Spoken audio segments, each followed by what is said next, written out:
guys have been soaking up all that content that's coming.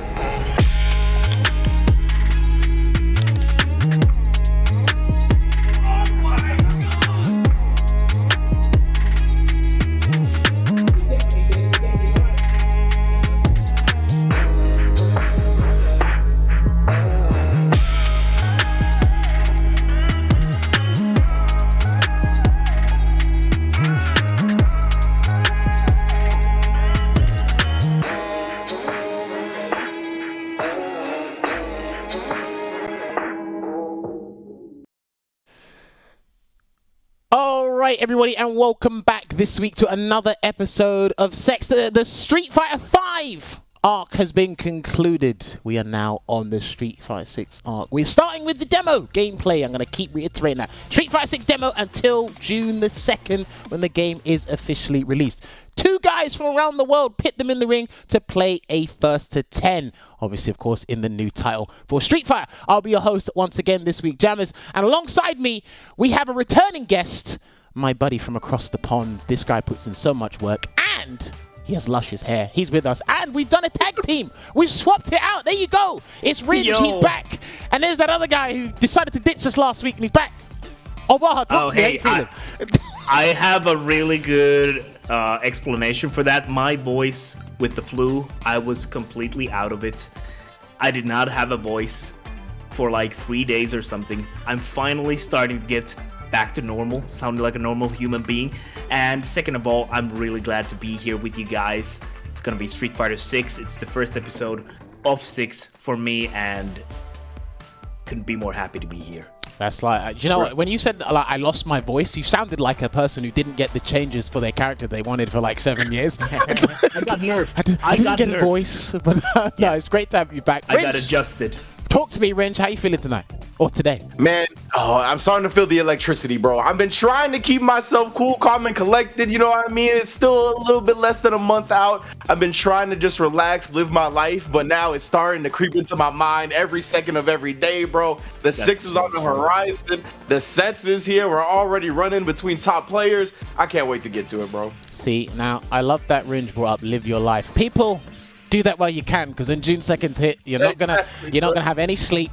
You're gonna find yourself wide awake at 4 a.m. in the morning. You're gonna be late for work, but you're gonna be hitting the rematch button faster than you can think, because now I'm on vacation. It's gonna feel like good old Marvel games. You just hit the rematch button, you're straight back in there. It's crazy how many things you can get in there. But let us not forget as well, because please, as we talk about Street Fighter 6, there's things down there. Follow the TikTok channel, and remember, it is June 2nd. If you haven't pre-ordered the game, pre-order it now.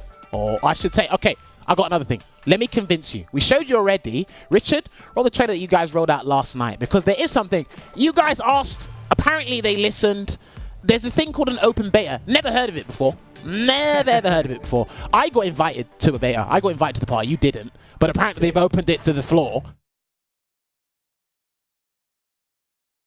Been able to get your hands on the game on. Now you have the chance from May 19th all the way out through to May 22nd. There's going to be 8 characters. Online beta. Bout Hub. You can get your creator character doing spinning bird kicks like Phenom did across the rooftops back in the second beta. But it's coming here, so please get on this now. If you have a PlayStation 5, Xbox Series X or S, or on PC and the Steam, get it sorted, man. We want to see you on the beta. Jammerz. If you have a PlayStation 4, my condolences. I'm sorry. I would give you my PS5, but I still use it. Now, Jammerz, you wanted to talk to me. Talk to me. I just wanted to say my 2 favorite things about the past betas, which I had. I was lucky to be chosen for that. But my 2 favorite things. Veggey's avatar, which was built like a fridge, doing shoryukens from the top of the arcade cabinet. That was the first thing. And the second, the open chat in the lobby. Oh, good lord. And imagine what it's gonna be like in 2 weeks. I cannot wait for that. It's gonna be a Wild West. Wild West is putting it mildly. Rynge, make your point before I say my piece. I was just gonna build on that, because I be playing some games where the only way I can communicate is like predetermined emotes, and I be, you know, I want to tell them my thoughts from my mind, so it's gonna be a good time. Let them know. I mean, do you know what? You're gonna randomly be walking around the lobby, and someone's gonna give you. They're gonna say a word you've never heard of. It's gonna bring back the old Xbox Live memories, and then they're There's going to be a full-blown conversation of these two going out. They're never going to add each other on Steam or PSN. They're just going to go at it in the chat, and then they're going to let everybody know. They're going to come in the lobby and say, don't play this guy, don't play him, he's a blanket player or something like that. It's going to be insane, mate. Dude, with the avatars, with the avatars and open chat, it's gonna be like a Dark Souls level, bro. I'm gonna be hearing languages I've never seen. I'm gonna be seeing monsters that Ultra David creates. I don't want to do it. Darkest Dungeon. But yeah, I'll tell you what's crazy, right? Because I didn't see this. Let me know if it was in the closed beta. Whoever's in the closed beta before, were you able to type symbols? You remember the whole symbol chat when you could font and do the symbol? That would be the worst. That would definitely be the worst because you can get. I can't remember. I feel like you can. Anyway. We'll find out soon. But yes, we'll find out in less than 2 weeks, baby. Do not forget, it is an open beta. So, like we said, if you haven't pre-ordered the game, Richard, roll the graph for the pre-order. It's coming out June 2nd. Not that one. The other one, please. That one, you know, it's coming out. The game is coming out in June 2nd. Of course, there is 24 days. I think that's 24 days from now. It's just over 3 weeks. Again, I don't know how much more I need to convince you. Everyone's going to be playing it. Your mum's probably going to be playing it behind your back because I told her to play it. Your friend's going to be playing it because they just see us on the camera and they want to be on the show. So please, please, please get pre-ordering this. There's 3 editions. There's the standard edition, which is just the full game. There's the deluxe edition, the year 1 character pass. And of course, there is the ultimate edition with the year 1 ultimate pass there. Now, I'll tell you why I say you should get the middle edition. Minimum, the deluxe edition. Go on, cook. There's 4 characters. DLC characters on the way. We should have a graphic for that right now. You guys should have seen it on the official Street Fighter channel. There's 4 characters on the way. There's Rashid, there's Ed, there's Aki, I think that's her name, and then there's Akuma. There's 4 characters. Listen, they are showing you well in advance what the character roadmap is going to be. I don't know how much more I could convince you. If you've got a little bit of spare change, I mean, if you're swimming in the moolah, you can give some to me so I can buy the ultimate edition because I'm going to buy the deluxe edition. Guys. Talk to me. I just want to ask you both, who is your favorite amongst these 4? It's rough for me personally, right? Like Akuma is obviously the default, like really cool character. He's a legend and whatnot. Rashid, I feel like aesthetically and design-wise, I really liked him in 5. Obviously, he was a plague upon the meta for a long time. He was always remained good, always gave people problems, right? So I can see people being annoyed by that. Aki and Ed, I probably am a little bit more interested in than the other 2. Just because, like, I think Ed is cool as well. Like, I'm a big fan of the boxing type characters. So the fact that he mixed that with the psycho power, I always thought conceptually a really cool character. And then AKI or Aki or whatever, I mean, she just looks bananas. She looks so cool. Yeah. I absolutely love it. Let's, How about you, Jammerz? We'll try not to judge a book by cover. I'll wait till we get some actual gameplay footage. Echoing what Rynge was saying, Rashid, because there was no template of him before. You either, gelled with him, you fell in love with him at first sight, or you just didn't over time. If you did play him over time, it's because you actually figured out what his gameplay was, or somebody showed you the light. Now that we've actually had a year or a full game with Rashid, it's like, okay, now I can look forward to it because there's historical reference to kind of build on. It's like, okay, so I'm interested in Rashid. Ed can psycho Vamoose. That's what he can do, but talk to me, Rynge. Talk to me. Before you continue, I wanted to say, because I realized, like, in the last year of Street Fighter V, that I should have been a Rashid player. So you need to remind me when this character drops to try Rashid in 6. I should have been. I promise I'll remind you. Do you know what's crazy? Is when people go, I should have played this character. But now, is that coming from a personal standpoint or a competitive standpoint? Oh, I feel like my play style, I feel like I was kind of like fighting myself with not playing Rashid. Yeah, and you're a Marvel player, right? So yeah, obviously you should have picked Rashid. Yeah, I don't know what I was doing. I should have picked Rashid as well. I played Marvel. Listen, a lot of people should have played Rashid because we don't like playing footsies. Actually, no, sorry. We've all been told a lie. None of you know what footsies are. No one knows. True. Just crouch and light kick, crouch and medium kick. That's what it is. Oh yeah, true. Fair point. Listen, I don't make the rules. I just read what was on the screen. I'm happy you enlightened us. I'm here to teach people, and apparently I've been selling you a lie for 7 years, and you all gobbled it up. That was brilliant, wasn't it? But yeah, no, I'm looking forward to Rashid and Aki. I think, because we were talking about this before we went live on the show, right? I don't know what you guys think at home. Let us know. Do you think Akuma should have been the first character of the set of DLC or the last character? We were thinking, well, we had a bit, back back and forth. I think that Akuma being the last character to come out in the first wave of DLC is interesting because, again, save the best for last. Hoping his level 2 he turns into Oni. That's just an idea for you, Capcom. Yeah. Very easy. He should have 3 air fireballs as well, by the way. Just making I just want to give one interesting point because obviously I'm a lore master, so okay. I'm interested in the fact that like a lot of people were saying, oh, it's Shin Akuma, he has white hair, but you have to realize at this point, lore-wise, Akuma is getting old. And remember how Goken looked? He had white hair. So he's just an old demon guy now. Wow. So, you sound like someone so out of it. Hey, that's the old demon guy. I don't know what he did. Someone's gonna be like that. He's the guy where you done a cheat code and the symbol came on the back, right? That's what you sounded like, old demon. Do you know what? I mean, I think you sounded good in my head. I remember when Tokido posed with the symbol on his back at SCR, like all old. It's okay. See, I'm gonna give you guys a word of advice, right? Whenever someone gives you the weirdest name, note it down somewhere. That could be your new CFN name, Old Demon Guy 101. That sounds great. That's a good one. That's totally gonna be someone's nickname. I changed my Marvel Snap name to Carlos Miyamoto after he was in the game. He was in the World Tour mode. I'm telling you, it's good stuff. Nah, he's brilliant. All right, listen, we can talk about this long enough, but Richard, if you've got the fight card again, let's roll it so that people know. Yes, we announced this on Capcom Fighters, but this is it. The Nordics have taken over. I'm with them. I'm the special guest. Me and Rynge are the special features on the album of the Nordic Street Fighter gameplay. What about me? What? I said me and Rynge. Are you not Nordic? Are you not Nordic?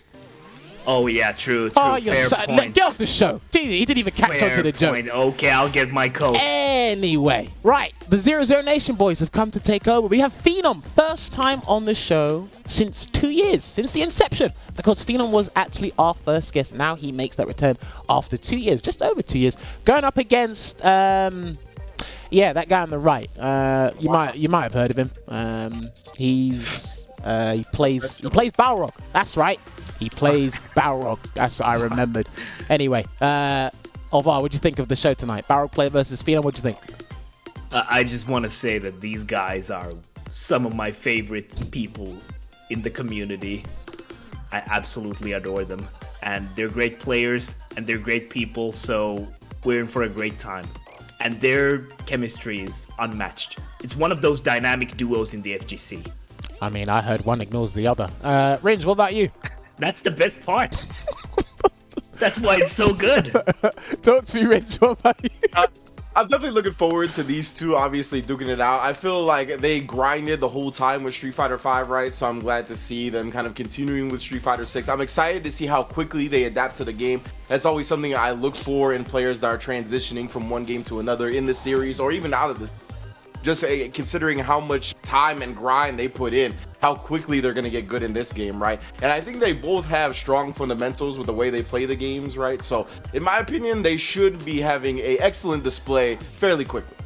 Of course, and again, it is limited to 2 characters because it is the SF6 demo. Ryu and Luke, they might be the best 2 characters in the game, they might be the worst 2 characters in the game, but we do have them in the agreement. We're going to be talking to them very, very shortly. Don't forget, you can follow those 2 on their social media accounts. We got tons of stuff to ask them as well. One last thing before we actually roll it on. Let's give the runner show real quick if we can transition over to the runner show so the people know. We've already done our preamble. We're about to get this pre-match interview underway. Perfect! We're about to get the pre-match interview underway. And then if you don't want to hear this, but I urge you that you hear these 2 players' thoughts because they do have a lot to say. One has more to say than the other. It's sometimes worrying when you let him run amok with his opinion sometimes, especially around the dinner table. I'm talking about Veggey, by the way. But yes, no, they do have a good philosophy on fighting games in general, so you can stick around for that. And then in about half an hour, 35 minutes or so, we are going to get the first to 10 underway. Now, because it is the Street Fighter 6 demo, what happens is the demo set you to 3 games on local play, and you go back to the menu. So it will be 3 games, even if it's a 2-1, 3 games reset, and then we continue from there. So there will be several intermissions throughout the first 10 to break the momentum. It's not on us, it's not voluntary, it's just going to happen, just let you know. Right, let me find out. We got to get these guys in and get this chat underway because one of our co-hosts He is usually the one asking questions. Now we gotta interrogate him. That's what we have to do. So let me just make sure. Who wants to be the good cop? I'm here. There we go. We got one. Perfect. Sweet. There That's they are. 2. Right. So Veggey, Phenom, can you guys hear me loud and clear? Very. Yes, I can In a hear good you. way. Very. Perfect. All right, gentlemen, thank you for taking time out of your day. Phenom, it's been 2 years since we got you on the show, so it's good to have you back with us and share your philosophy with us. I always like listening to you around the dinner table, so it's The good. return of Thank the you. king. It's always good to Glad hear to be this. back. Oh, don't worry. Hopefully we can have you on the show more in the future as well. Now, Veggey, it's usually you're the one on the interviewer end asking questions, but now you're the interviewee. Now I get to interrogate you. This is fun. So. This is fun. This is fun. I'm looking forward to this because sometimes when you're asking other people questions, I'm like, oh, I would like to answer that, but this is not my time. I must wait for my time. And now is the time to answer your questions. So I'm really looking forward to them. And I just want to say, old demon guy, that was so good. I like that. Old demon guy. All right. the white hair. Well, listen, someone's going to use it. It but- was so good. Right, Veggey, my first question to you, this is a very interesting one. I didn't tell you anything beforehand because I want to put you on the spot. So, you took, what was it? Correct me if I'm wrong, you took 2 years off Street Fighter 5 when it came out. Is that right? You tried it, then you took 2 years off? Yeah, it's like when the game came out, I played it, but I didn't have an opportunity to play a lot, and I was really disheartened at that time because I was so used to the first fighting game for me, which was Street Fighter 4. So after a while, I just gave up and quit playing. And then 2 years later, I returned to the game with the inception of like Nurdavind and the Gfinity Elite Series Season 3, I think. Okay, so my question to you is, what's changed? Why are you starting Street Fighter 6 off the jump? Well, sorry, there's someone screaming in another room if you could. The Street Fighter if I was in this position, Street Fighter 4 to Street Fighter 5, I'm pretty sure I would be there from the start until the finish, and being like playing with a team and having an opportunity to put in a lot of time from the get-go is giving me, since I didn't get to experience it the first time properly, it's for me it's even better. I've been looking forward to having this opportunity to be a part of the game properly from the start. And to be honest, I think that going in with a different mentality makes it more fun. Going in with a mentality that you're going to enjoy it. You just need to change up something in your gameplay, some way you apply thinking, some ways you're thinking about the game, and then just try to understand what the game is for, what the game is designed to be. If that is rushdown or defensive or whatever it turns out to be, just try to embrace that. And I'm excited to try to be a part of it from the start in a way where I will be learning and adapting as quickly as possible. Okay, no, I like that answer. This is something I wanted to ask you for a while, so I like that you gave me the full, in-depth Veggey answer. I appreciate that. All right, Olvaha, fire away. Yeah, I'm gonna actually follow that up by asking Veggey, is Street Fighter 6 a Veggey game? Is it something that plays around your strengths as a fighting game player? Well, I'm really happy that there were no big bodies in those 2 closed betas, because it forced me to try and play with a different character.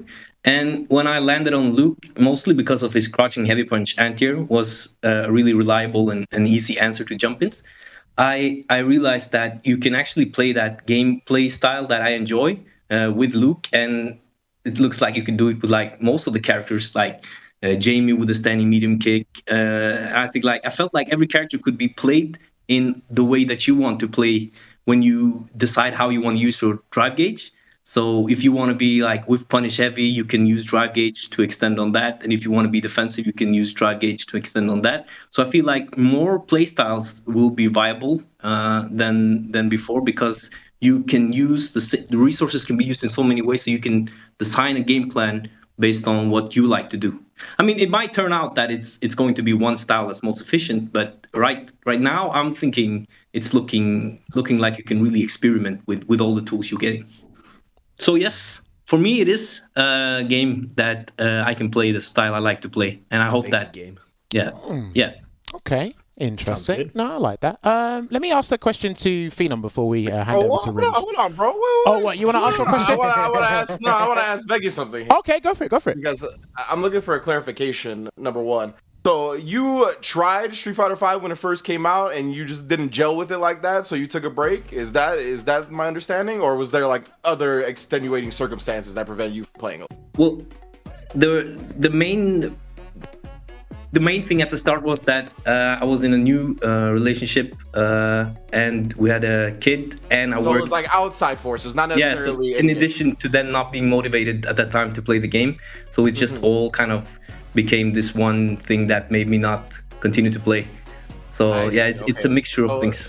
It was kind of a lot of where you were at in life rather than exactly. like, how you felt about the game. Okay, I understand. Yeah. That's all I really wanted to clarify, because I had talked about this a little bit last week about how like people that find success in games and then transition to the next iteration of the series, sometimes they're a little stubborn and then like it takes them a while to adjust. And I thought that might have been the case for 4 and 5, but it sounds like that wasn't it. So I definitely think that I was too stubborn as well, too one-minded on how I wanted to play and wanted others to play. So I think that if that wasn't there, I would find more time for it and be more productive. And so there was definitely time to use for it to play a lot more. But it was just that everything together made me not that interested in pursuing it at that point.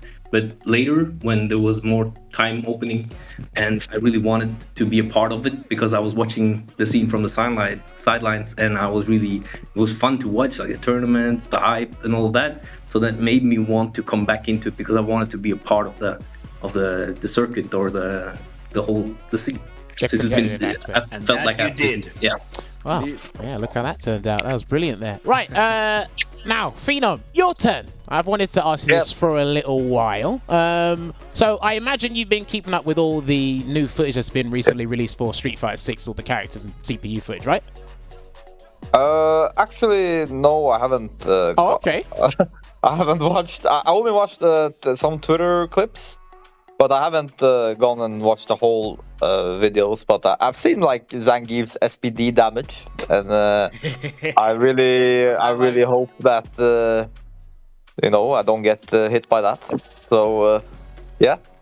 Right, and my question to you is, right, because obviously we're closer to the time of the game now, like 24 days or so. What character really interests you? Because I think you were playing Ryu and Jamie in one of the betas before, was that right?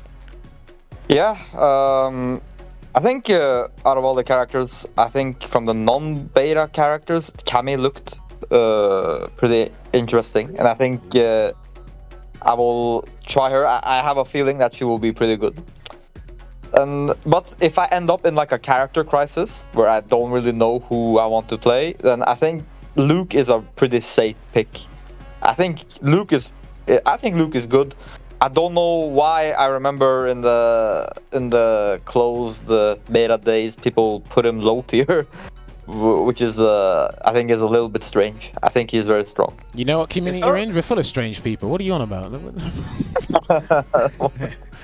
It definitely felt like people underestimated Luke in the first closed beta. It felt like more people were getting hip to him come the second closed beta, but yeah, he definitely seems a little undervalued right now. Honestly, I feel like a lot of people didn't realize how efficient Luke is with the drive meter. Like he's, the conversions with drive rush specifically. He's pretty economic with the usage of the meter in the combos, for example. I feel like I agree. What problem and also kind of highlighted Luke, last, right? Sorry. Go ahead. I just want to add that also with Luke, people were coming from Street Fighter 5 Luke and trying to do Street Fighter 5 Luke things, and that was not like combos and extensions, so people will probably just, you had that Luke, so it was kind of different. Okay. Rynge, did you want to add on anything to that, or did you have the same sentiment? I got what I need. Okay, no, fair. Now, Phenom, you mentioned that, you're interested in Cammy, Luke's a safe pick. Your mindset has to drastically change now, because there's a lot of money on the line for CPT, and you've basically qualified for the finals every year. What do you look for? Is there something specific you look for in a character, or you just go with, right, I'll wait till it's fleshed out a little bit and find out who the top 3 are, something like that? Talk to me about your philosophy when it comes to picking a character for these competitive environments. It's with a new game in the first year, it's always a little bit tricky to pick a character. I think there's definitely some there will always be like some obvious strong ones, and then there will be the sleeper characters.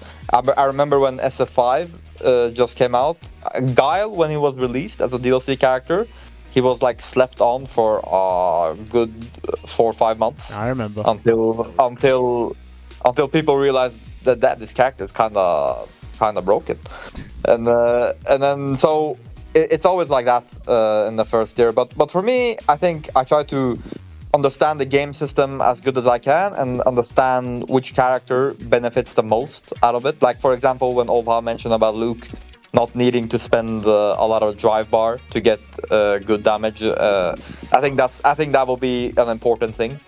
So and then there will be other important things as well. We just have to figure it out when the game is released, and then find out which characters fits that system the best. Oh, okay. Rynge, go for it, please. Yeah, so I kind of want to build upon something Jammerz mentioned, and he mentioned the money, right? Obviously, huge money on the line for Capcom Cup. But Phenom, considering you, right, you've been kind of at the top of the mountain when it comes to a lot of these big events. You've gone into finals, you've won big tournaments. Is there anything that's really going to significantly change in your preparation? And if so, what is it? I don't think anything will change in terms of preparation.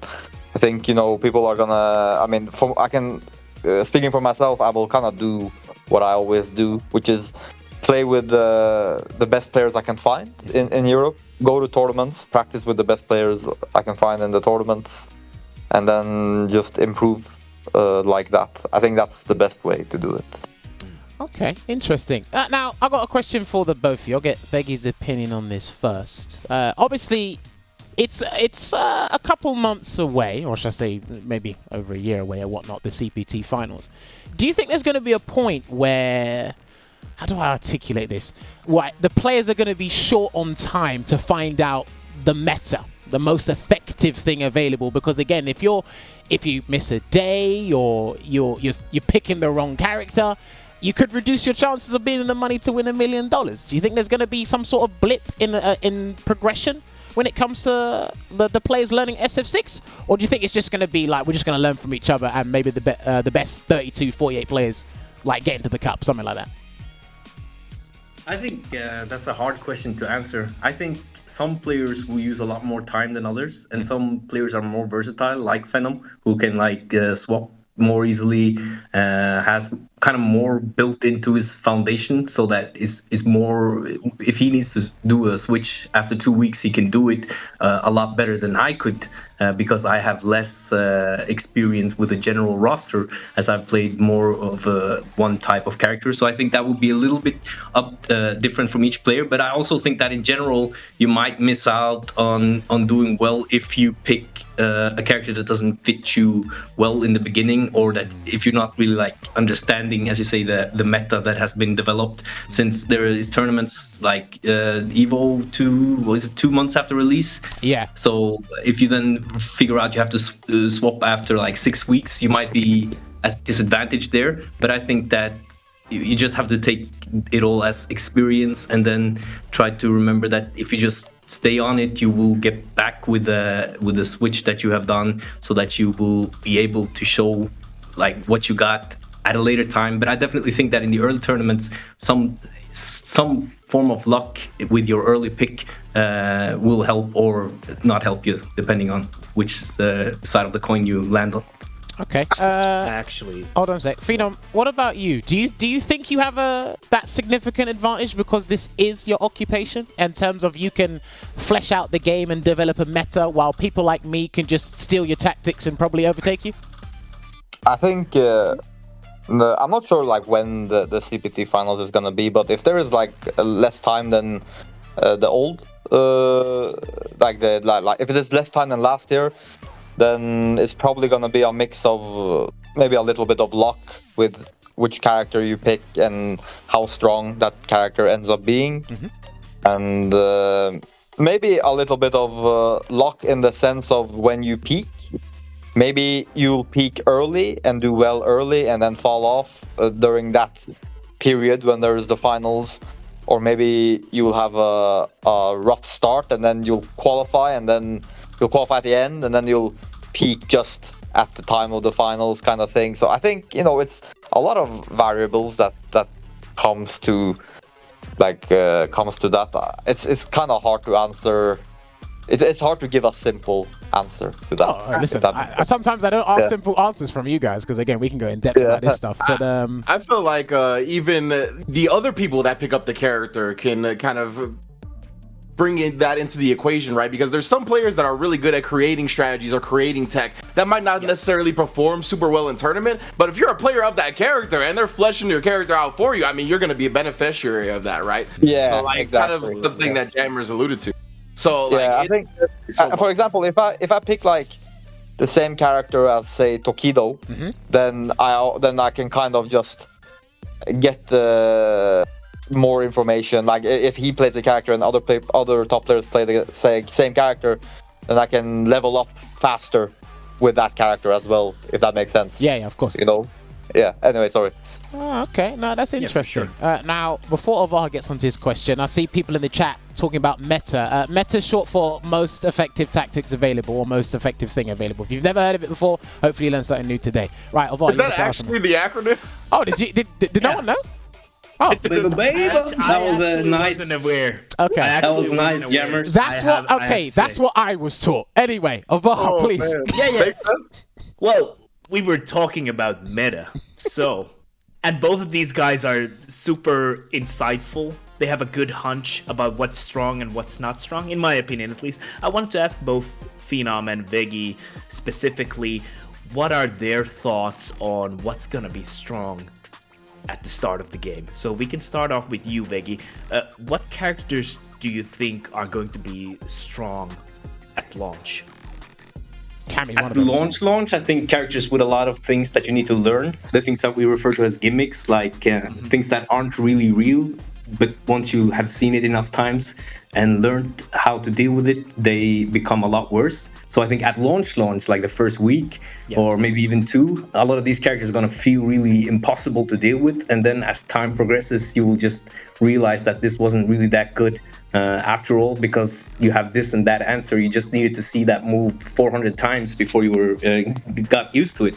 But I think like early, a character like Luke is going to be really good because it's like there's so many tools. He doesn't have Ryu's crouching meteor kick range, but he has the walk speed. He has the what was it called? The eagle escape from the corner. The air flash. The flying eagle.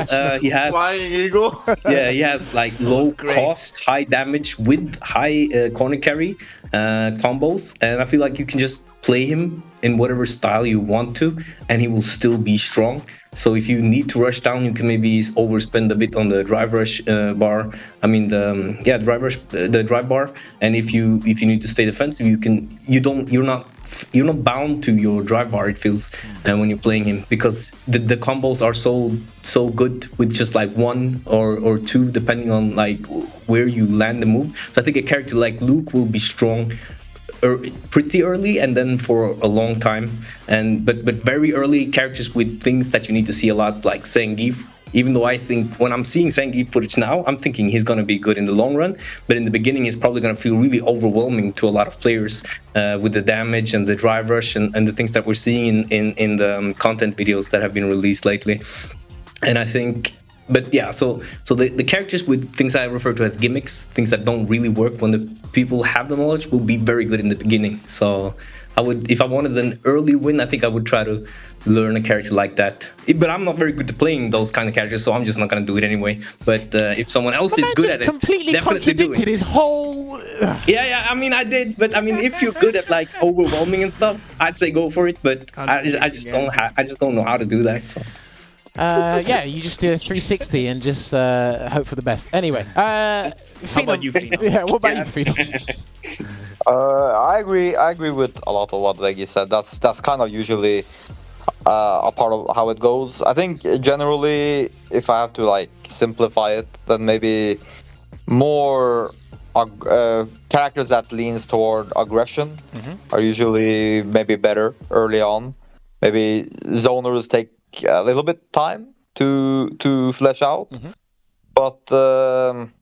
But yeah, so that's usually how it goes. And then after a few months, then you start, like Veggey said, you start to figure out, oh, this setup wasn't real, and this mix-up isn't really a mix-up, and then it becomes like kind of the pace slows down a bit, and then you see like maybe the zoners become a little more like kind of like the same with when Guile, like I use Guile as an example again, but like when SF5 came out in the beginning, he wasn't that good, but then as the game got a little bit fleshed out, people started noticing how good his neutral was, and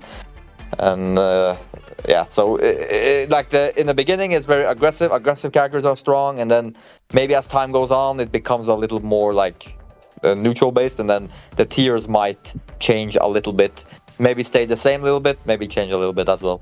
Okay. I Rynge, feel go like there's a holy trinity of things to abuse at the beginning of a new fighting game, and one of them is command grabs, right? Command grabs is always super good.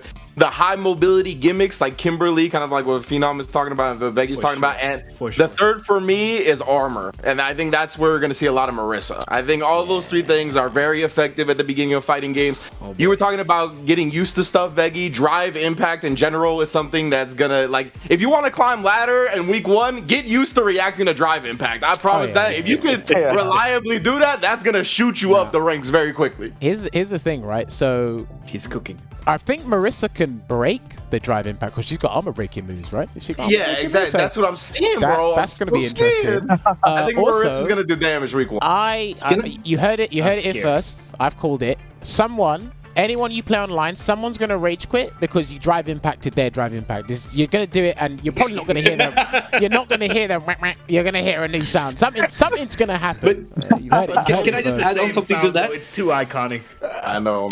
Go for it, Veggey. Go for it. That's just good Twitter content.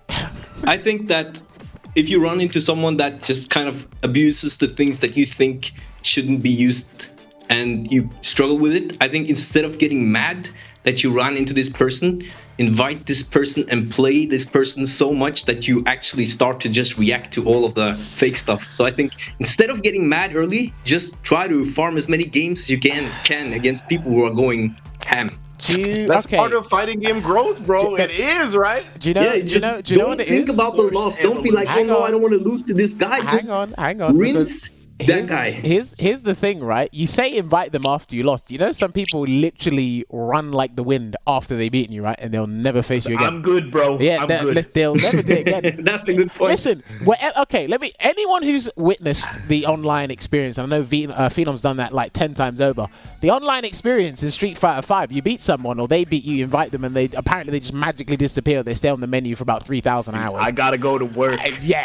So it's going to happen. People are probably going to try and avoid you. This is why it's good to keep changing your name every 5 minutes. They'll never know it's you. They'll never know it's you. There's the tactic. Old demon guy. I've reserved it. Don't take it. Let me. ODG? Well, maybe.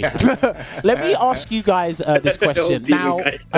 I don't know if you guys have been watching the FGC translated videos that have been coming out recently, because obviously they're getting more content from Margot's stream, Daigo's stream, whoever's stream. Now, Daigo mentioned something interesting to me. He said Drive Rush is a bit too versatile. I like early opinions, Daigo, because it comes to bite him in the arse later on. Drive Rush being too versatile. Do you have any thoughts on that? Veggey, let me ask you first. Do you have any thoughts on that, or do you think Drive Rush is fine as it is? At the beginning, like parry and drive rush were the things I was most afraid of.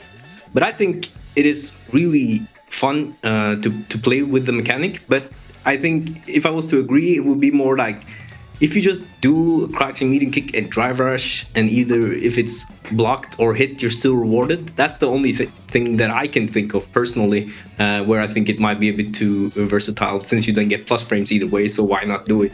But I really like drive rush, but there's probably something that I haven't seen or understood yet as to why it's too versatile. But I don't know, it feels like that is the mechanic that will make lopsided matchups not so lopsided, because of perfect parry and drive rush dash. So I think it's very hard to say yes or no, but I think the only thing that stands out to me is that you actually get plus frames on block, which is very strong. Well, that's how you create a frame trap, or at least an SF5 comparison to a frame trap. You got to spend the bar to do it.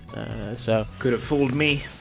Anyway, Rynge, before I ask Phenom, quickly get your point in if you want to. Yeah, what's funny to me about like the versatility critique from Daigo is that didn't he also say recently that he'd rather have run than dash in Street Fighter 6? He did. I feel like a lot of what run does, drive rush does. Like a lot of these like things Absolutely. that like make up for the shortcomings and like versatility wise. I feel like if you nerf the drive rush versatility and you put run in, run is gonna do all those things that you want drive rush to have done before. So I mean that one, I don't know, maybe he wants it to be like not tied to a resource. The drive meter is like that is Street Fighter 6, right? So much is incorporated into it. So maybe that's part of it. I'm not sure, but I feel like that was kind of weird. Okay, fair. Phenom, what about you? Do you think drive rush is a bit too versatile, judging by what Daigo said, or do you think it's fine the way it is? From what you've played, of course. Yes, I've played like from what I played, but also from watching. I think there was a tournament. I think Nephew won. I think he played jury. Yeah. And one of the like things which I was like a little bit like worried with drive rush is like, for example, if you have like a slow fireball, you can just throw the fireball and then you get a free drive rush in. That sort of that like it has. Maybe that's what Daigo meant a little bit by the versatility of it. It's like there's a lot of ways you can use it that can be a little bit too strong, perhaps. And there's also one thing is that when you check the drive rush with a button, you don't get. I think you should get punish counter, in my opinion, if you actually do check it, just to make it more risky to do, because it is a very rewarding thing. Even if you do it like raw, you only spend 1 bar, and then if they block your plus, if you hit them, you can convert into big damage, etc. So and so there's like definitely things that I think it should be a little bit toned down, but and also for the run thing, I think I think Daigo said something about the run. I think I haven't played a lot of like games that had that run mechanic. My only experience with that is like Zeku, Ken, etc. And if he means like a Ken run, then no, he definitely doesn't mean that. It's not very versatile. So I don't know what I can tell you with 100% certainty, he does not mean that run. Just so if it's like a Ken run, then I'm cool. I'm cool with that. But if it's like some weird run where you're teleporting back and forth and suddenly you're flying, then no. Then I'm not down with that. Hard to say. I think it is a great point though, bringing up that jury fireball into drive rush like that. That was I think the most abused strategy that I saw in the first two betas. Because it's extremely brainless. It's fireball and then listen. Instead of saying it's extremely brainless, sorry to cut you off there. Instead of saying extremely brainless, why not just say it's the dawn of a new age for fireball traps? How about we call it that? I think that's a little bit more reasonable than what you said. Can you imagine Guile flash kicks you full screen, does a light boom, and then drive rush? And I've seen that. I kind of did that one of the bays. You're gonna have to hold it because you're a player and I'm a commentator. There's a difference. I chose my career, and so did you. Yeah. You're gonna deal with it. I'm gonna talk about it. Exactly. I'm just saying, I feel so bad for the Jamie players. Anyone who picks Jamie, you have my condolences. For that, you're gonna, this is not gonna be fun I hope for you. Listen, I hope for your sake, Jamie isn't a top 3 character, because I know what you're like. You're gonna somehow find your way back to Jamie and go, I think this character's pretty good. So I hope for your sake, Phenom. Yeah, I played him in the beta. I loved him ever since. I got you, Phenom. It's the hair connection from Nakali. I got you on commentary. Don't worry. I got you. You can just tell anyone that doubts you that Jamie was your third strike main. So like it's all good. Third strike.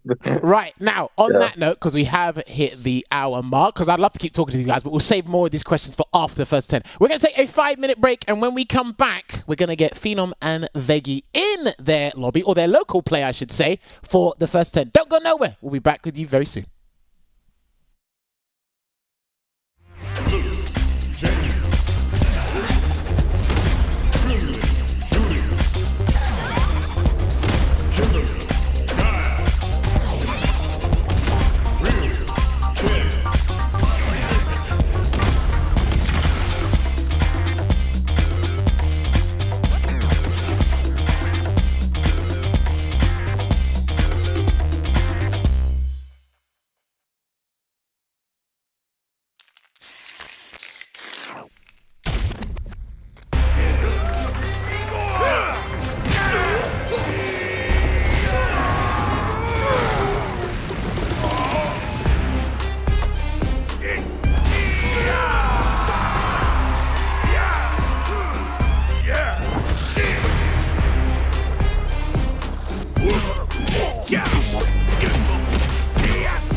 your last ride!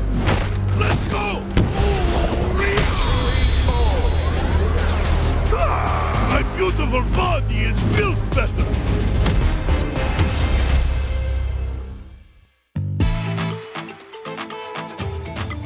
I call upon you, great wind. Toino Ikonoi, spirit of the wind. Let yourself become one with it.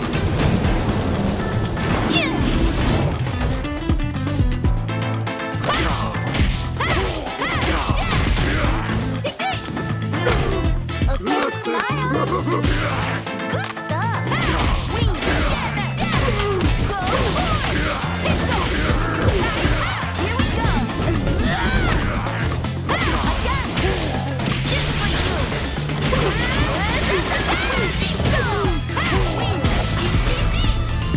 Here I go!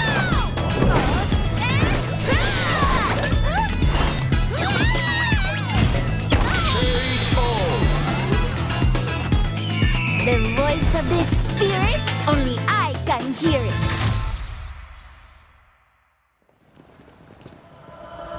But not the one we're looking for.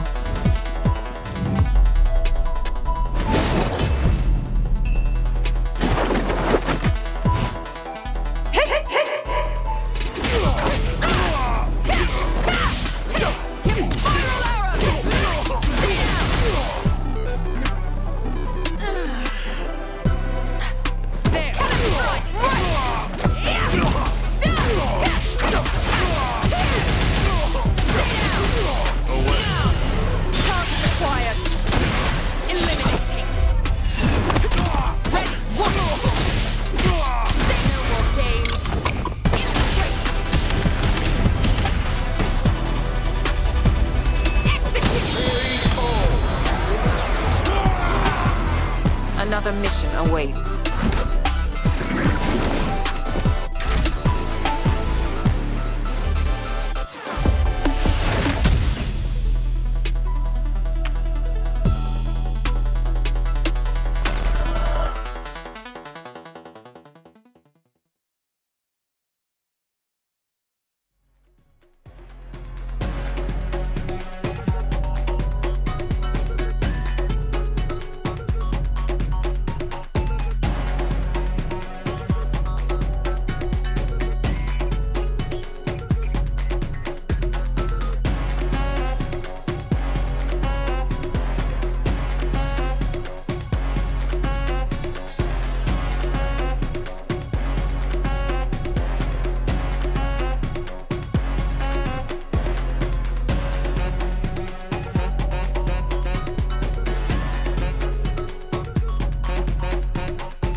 Welcome back to Sets, everybody, right here on Capcom Fighters. You know what it is. I am Rynge. We got Olvaha, we got Jammerz, we got Veggey, and we got Phenom. You know, people tried to gaslight me and tell me it was pronounced Phenom for a while, but I talked to Logan, and he said that man's an Undertaker fan. That is Phenom right there. So I'm looking for him to start the SF6 streak today, baby. You got a chance, but Veggey obviously knows him very well. It's going to be a good one, Olvaha. Man, actually, I wasn't there for a moment because my camera seems to be doing its own magic, but I'm here at least partially. You counterspelled whatever was going on. You're good now. You're good now. Man, I was came with phased out. the wizardry. I like it. He came with the wizardry. But yes, we should be getting these two started as soon as possible. But yes, if you are just joining us, don't worry. I know what people are like. They're like, oh my god, they're talking. Have I missed it? You guys are so weird. You don't know how Twitch Someone works. said I'm getting Thanos snapped. Anyway, these guys are getting started. Like I said, they will be playing 3 games and it will automatically go back to the menu because it is the Street Fighter 6 demo. You have Veggey playing Luke and you have Phenom as Ryu. Let's get this underway. All right. Be looking forward to this because I feel like both these players played fantastically already in like the second beta, I think. So I love the parry usage already from both of them, right, on the fireballs. Like, obviously, that's where we're going to see the parries used nice and early. Oh, that was a good whiff punish. Couldn't quite reach on the follow-up. Now, this is interesting because I know Phenom dabbled. Obviously, he mained Luke in SF5. He dabbled with Ryu. He's got very good fundamentals, and he was being highly effective with his efficient playstyle in the betas. Veggey was just loving Luke, and he found out that Crouch Fierce actually worked. So he was having a good time there. Yeah, it's actually a fantastic point because the Crouching Fierce for Luke seems like one of the best anti-air normals in the game. He has to be. Phenom, the way... Oh, I see. People are chilling. Oh, yeah. How are we playing today, Jammerz? Right. For those of you who don't know, we're doing this thing called local play. You know, if you got friends at home that you invite over, have you ever done that before? Or are you all... Sorry. For the Zoomers that don't know, so Veggey and Phenom work for the same company. They're on the same team, so they're in the same building, in the same room. I don't know if you guys have heard of that before. Offline action. I don't know. There definitely may be some people not indoctrinated, so I appreciate I don't know. I think people heard this thing called Sec Park. What is it called? Park? What? Pass? Never heard of it. Anyway, I don't know. I know playing friends in person. That's all I know. Imagine having friends. I know. I lost a lot of them. But, man, what I was going to say, though, is you know, Jammerz, you know, we can get into that another sense, you know what I'm saying? Another session of therapy. Yeah, I don't know if the sets on Capcom Fighters is the place, but I can invite you to a couple groups, you know, a couple Discord channels. Can't wait. Oh, man. But the way Phenom's been moving on the ground has been really intimidating to me. Like, I don't know what it is. Like, the way he's moved compared to, like, Jokers and Phenom and Veggey, like, he just seems comfortable already. Oi, and he's going to get, he has to capture to level 3. I think he's got to do level 3, yeah. He's going to go into the pale right there. There we go. A massive amount of damage because... How much drive is that going to take away? So, I think level 3, I don't think it is the CA version or the SA version. I think it takes a bar and a half. So, level 1s take, I think level 1s take half a bar. Level 2s take a bar. And then level 3s take a bar and a half. That's if your level 2 is a physical hit. Phenom looking to be in a good position because he has the lead in the drive. 10 seconds on the clock. I mean, Chip is scared. Yeah, Phenom, he didn't want to get his drive meter crushed right because that was going to open him up to being chipped. So it was a tough situation. No forward, no cancel, though. Now, for those of you who don't know, I actually saw this on Twitter the other day. I didn't know there was increased damage scaling on combos that come from crouch medium kicks. That was crazy. Even from a raw crouching medium kick or a drive rush cancel. Someone actually done damage comparisons from the demo, and I was like, wow, okay, so that's going to be interesting. I'm kind of down for that if crouch medium kicks are good, right? Like, if you're going to make them good and, like, a primary way that a lot of characters are going to start their offense, then I'm not too mad at them getting a little bit more damage. Is he going to go into level 3, though? That's the question. Okay. Yes, he will. So he's going to try and take take as much drive gauge away from Veggey as possible while replenishing his. So he gets about 30% back, and Veggey's left with a speck of health. Let's see. It's already halfway there to recovering his bar. It's actually really smart. Yeah, level 3s are going to be strong for that fact that if you want to max out your damage, you might go into burnout, but you can also just go into the level 3 on the combo. Nice punish there with the standing light kick. This is why so much kind of relates to that drive bar, right? Like, even you mentioned, like, just the level 3 cinematic wise, it's related to the drive bar if you want to use the combo to deplete it. That's why I love that's what I love about this game, because I feel like the meter management, it's so intricate already, and the game isn't even launched yet. So this is what's going to be interesting as well when the game actually comes out. Lovely whiff punish into the flash knuckle there from Veggey. Throw skate to get him some breathing room there, Phenom. Going for the low forwards, but see, the thing is, what's going to be interesting for me watching Phenom is him trying to, this is going to sound very weird, unlearning hit confirms. Because he was, of course. Hit confirmers was one of his best things in 5, and it looks like the windows are not as huge. So this was going to be interesting. Is that the case? Though I don't think that the cancel windows for a lot of these normals are as huge as they were in 5. I could be wrong. Okay. No. I definitely agree with the fact that this game cannot be played in the same way. Like, you can't play, Luke in this game in the same way that you play Kareen in Street Fighter 5, where you hit confirm every crouching medium kick. Oh, hello. Oh, he ran out of bar, so he couldn't get the extension. Yeah, okay, so he got chipped. Or he even got hit by, he got hit by the fireball. So this is the thing. Now, he's experimenting with the screen carry combos, using the drive rush as much as possible, because it looks like he just wants to put him in the corner and do the strike throw game. From there, and there's the whiff punish with the stand fierce. But, like, to kind of talk about your point, Olvaha, I mean, a lot of people thought in the beginning of Street Fighter 5, due to the input delay and some other things, that was going to be a hard style to play in that game, too, right? Until kind of Punk busted it open, and then everybody was like, all right, this is realistic. I feel like part of that is just because it's a new game. I feel like it's definitely going to be tougher to hit confirm, just visually reactionary right now. I am interested to see how it kind of progresses in that style. Yeah, that's going to be really interesting to see, how that's going to develop, because we already know a lot of things about the past when we're moving on to a new game. So it's definitely going to be a factor when we go from 5 to 6. He didn't get his cancel there, Veggey, unfortunately, but he's got the drive rush cancel hit, and he needs to go into level 3. Let's see the Pale Rider. He didn't cancel. He did not cancel. He didn't do the practice combo, He didn't go into trials. He rolls up with a DP like the Undertaker, bro. The wake-up games, I see him. He doesn't want to go into burnout here, so he's doing Hashogeki. There it is. He's going to cancel into the level 3 Shin Shoryuken to end this round. And that's going to go to the final round here for Phenom in this game too. Now, I've seen someone say drive rush, 2 drive rush in a row is too dangerous.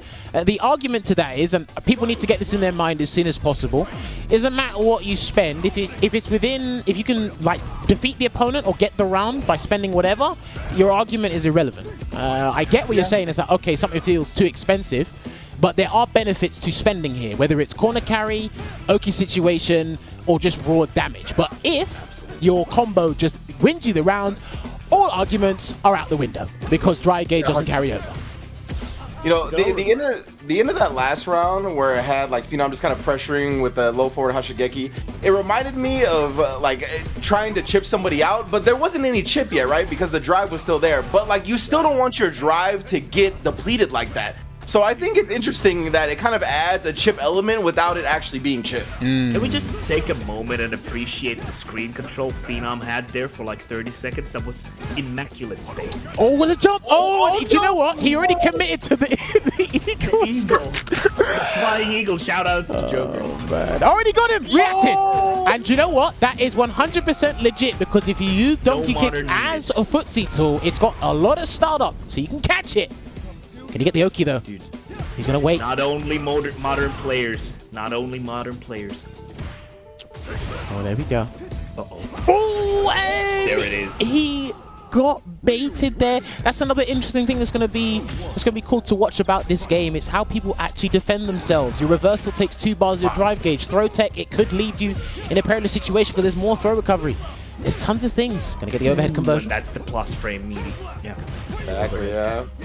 Added plus frames due to the drive rush as well, so easy follow up. Nice counting it there, because that is, I believe that's either minus or not. But I feel like a lot of players will also have the Street Fighter 5 approach, where they're not necessarily challenging the medium buttons from a range, because there's so little normals that are going to be plus frames on block in this game. Yeah. Yeah, me and Rynge were saying it last week, Olvaha. Basically, pressure's designed to end early in this game. So, no, you're right. Especially SFI was your main game. That's what you're going to relate things to. Good reaction there with the level 1 there from Veggey. Loves using that. Almost has another one. Yeah. He's absolutely one of the better users of the reactionary supers in this game. Just weighing it out here. And didn't you talk about the way like tick throws work too, right? They're not like guaranteed throws given the certain framing situations, like strike speed throws now as well. So that's going to be another thing that a lot of people abused in Street Fighter 5 that they're going to have to kind of change a little bit. Stand medium kick there. Now, he used stand medium kick to get one of the rounds before Veggey, but how's he going to close it out now? This is where it gets a bit awkward because Phenom's at the health deficit, but he's actually in a good position. Oh, nice throw. Look at the damage as well. Drive rush in, and he's at that range where it can be difficult to react to a fireball accordingly. Watch out for the drive rush. Was he waiting for drive impact? Was he waiting for a jump? Oh, wow. Yep, exactly. Could have been anything. Good block. A lot of mental big damage. stack. Oh, now. Oh, he missed it. Okay. Yeah, the Devastator is baked into Luke's moveset now. It's not a B-skill anymore. Now, I wonder, because these guys they're doing heavies to do the punish counter. I wonder if they can get a drive impact and take even more drive gauge away from their opponent. Oh, true. That would definitely be the more optimal like solution some of the times. So when you can deplete the bar basically. Almost got the jumping there. Now Phenom he's liable to get chipped here, and Veggey misses anti-air, not looking too good here, and he's a little already too late there. Replenished. I think this is great though, just to show the people that are like scared of picking up the fighting games. Like, look, these are two top level players, and we're seeing lack of anti-airs, we're seeing drop combos. Like, it takes some getting used to. Absolutely. Right, it's a fireball game from here. If he's not careful, there it is. There's one. He's trying to parry and go through it. It's only one drive rush away. Ooh. And the thing is, Veggey, look at the whiffs on Phenom. There you have it. He tried to commit. Again, the crouch jab. Olvaha, correct me if I'm wrong. So it's 3-0 right now. They're just getting back into lobby. Correct me if I'm wrong. The second hit of Luke's target combo, the 4 mediums, is that special cancel or is it only cancel into supers? I'm pretty sure you can cancel into one of them. The second medium. So when he does 1-2, I'm pretty sure he can cancel into something. Is it specials or supers? Honestly, I'm not sure. Okay. I've never seen that canceled before. I swear he could do it. Okay, but maybe I'm just imagining things. You're referring to the thing that ended that round, right? I actually know what you mean. Okay, now I understand what you mean. The forward fierce has a baked-in target combo where it's like forward fierce and another fierce, and you can special cancel that. No, not that one. I'm pretty sure that the 4 hitting. Okay, people in the chat are saying supers. Okay, I think people in the chat are saying supers. Interesting. Okay. Okay, so I knew something you didn't. I need to see that. Right. Yeah, you definitely.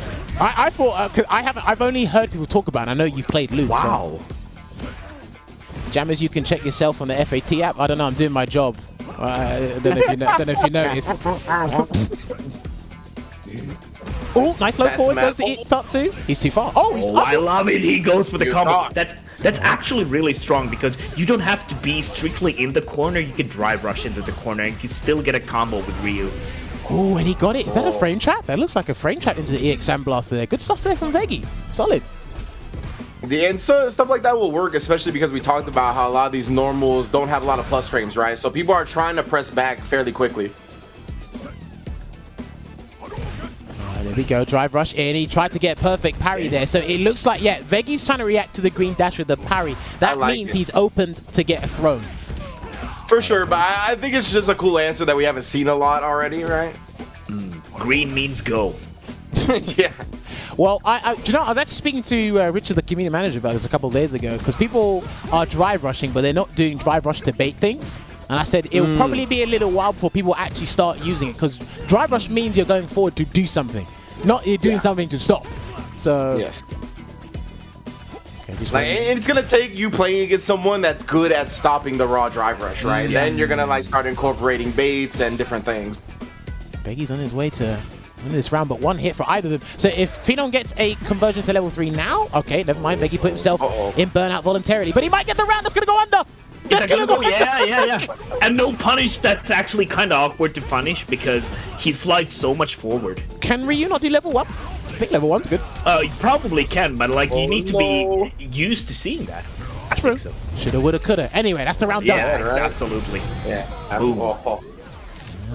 I just really love the way Drive Rush makes the players play, because as soon as Veggey was burnt out, Phenom, you could see the aggression turn up real quick. And Veggey did a good job kind of stuffing that aggression at first, but he tried the super as an anti-air, it just didn't work. But he was ready for Phenom to turn up. Perfect parry into the Avenger to the tackle. And even though the scaling is hard, you can You can see Veggey pushed Phenom in the corner, so that's always going to be a strong option, even though the scaling is hard. Oh, so Veggey's relying on crouching Fierce Anti instead of going for the cross cuts. I wonder if Phenom's found an opening when he's trapped in the corner to get out. We'll just have to wait and see. Just walking up there again. You see the confidence because he's established that crouch medium kick. He's walking even closer now. Yeah. Oh! And, like, I gotta say, that stand Fierce is kind of slow. It's not the easiest normal to use in neutral, so Phenom already displaying this masterful use of Rynge's normals. Nice. Speaking of which, on display again. Yeah.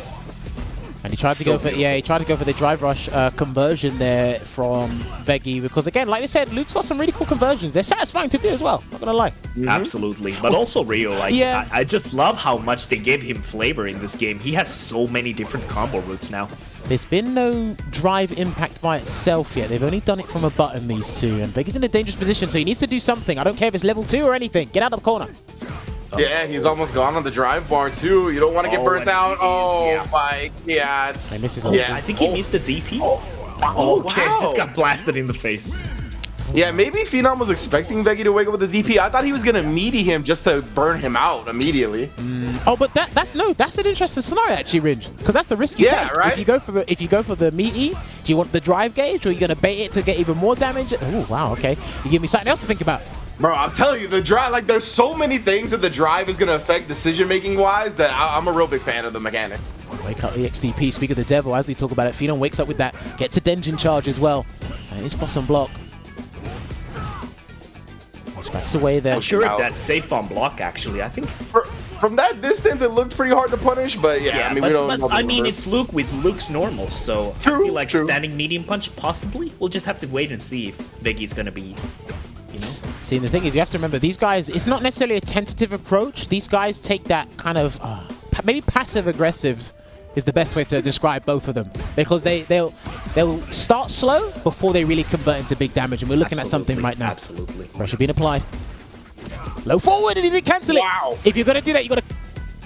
It's one of those things, too. Maybe they're still getting used to the drive rush input. It's not, like, the most consistent thing that I found, at least. Like, I had to kind of get used to the timing off of it. Oh, and once again, the crouching medium kick. Right, there we go. So both of these guys are about to build their level 3s. I don't think either of them have used their level 2 supers. We've only seen level 1s and level 3s from the pair of them at the moment. True, that's a good point. Still trying to parry there. He's very liable to get opened up by a throw here if he commits to that parry too often there. They get that range. I think someone should throw out a raw drive impact just to let them know, but they're going to play that whiff punishing game. Nice reset. Yeah, I think I'm just going to reset to the throw, and it smacks him in the mouth again. Huge damage here. Here it comes. Dude, that always feels so good to land. Now, Phenom cannot throw a fireball. He has to wait. Yeah, he has to wait. CA is threatening there. Go right under the fireball, scoop up Ryu. Now, I'm having no problems just whiffing normals. But here's the thing, if Veggey gets a stand light kick into a drive rush conversion, he may be able to get something big, and he went for the crouching medium kick instead. Great whip. Beautiful. This is it, man. And you're gonna, some players are gonna force you to play like this. You're gonna think the system's gonna help you. Nice, perfect parry. Nice parry. So they'll get the force corner you. Once again. I love the amount Veggey has been parried. Both of these players, to be honest. But you know what I like about these two, and I encourage more people to do it when they get their hands on the beta, even when the game comes out. Please experiment with the system. Don't try the just play Street Fighter 2. Experiment with the system. It's there for a reason.